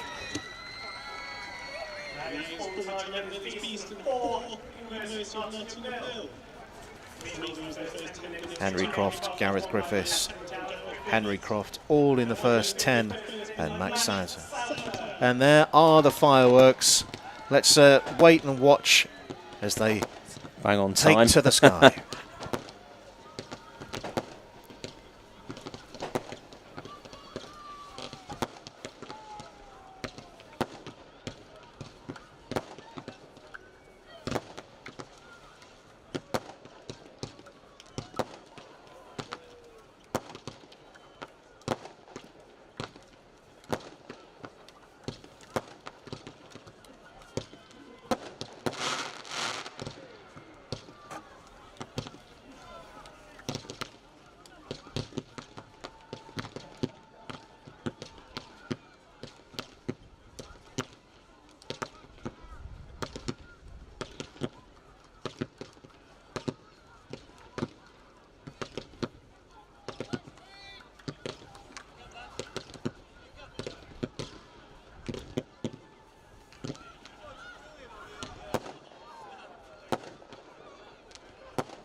Thanks to the team for putting the fireworks display on, capping a sparkling performance from Beeston on the field before that. Beeston 4, University of Nottingham 0. Henry Croft in 29 seconds, getting the party started for Beeston's men. Gareth Griffiths adding a second on 5, Henry Croft on 8, and Max Sauter conversing after a good save, actually, for University of Nottingham, and Max Sauter putting in goal number 4. We do hope you've enjoyed BTV today. It's been a pleasure keeping you company.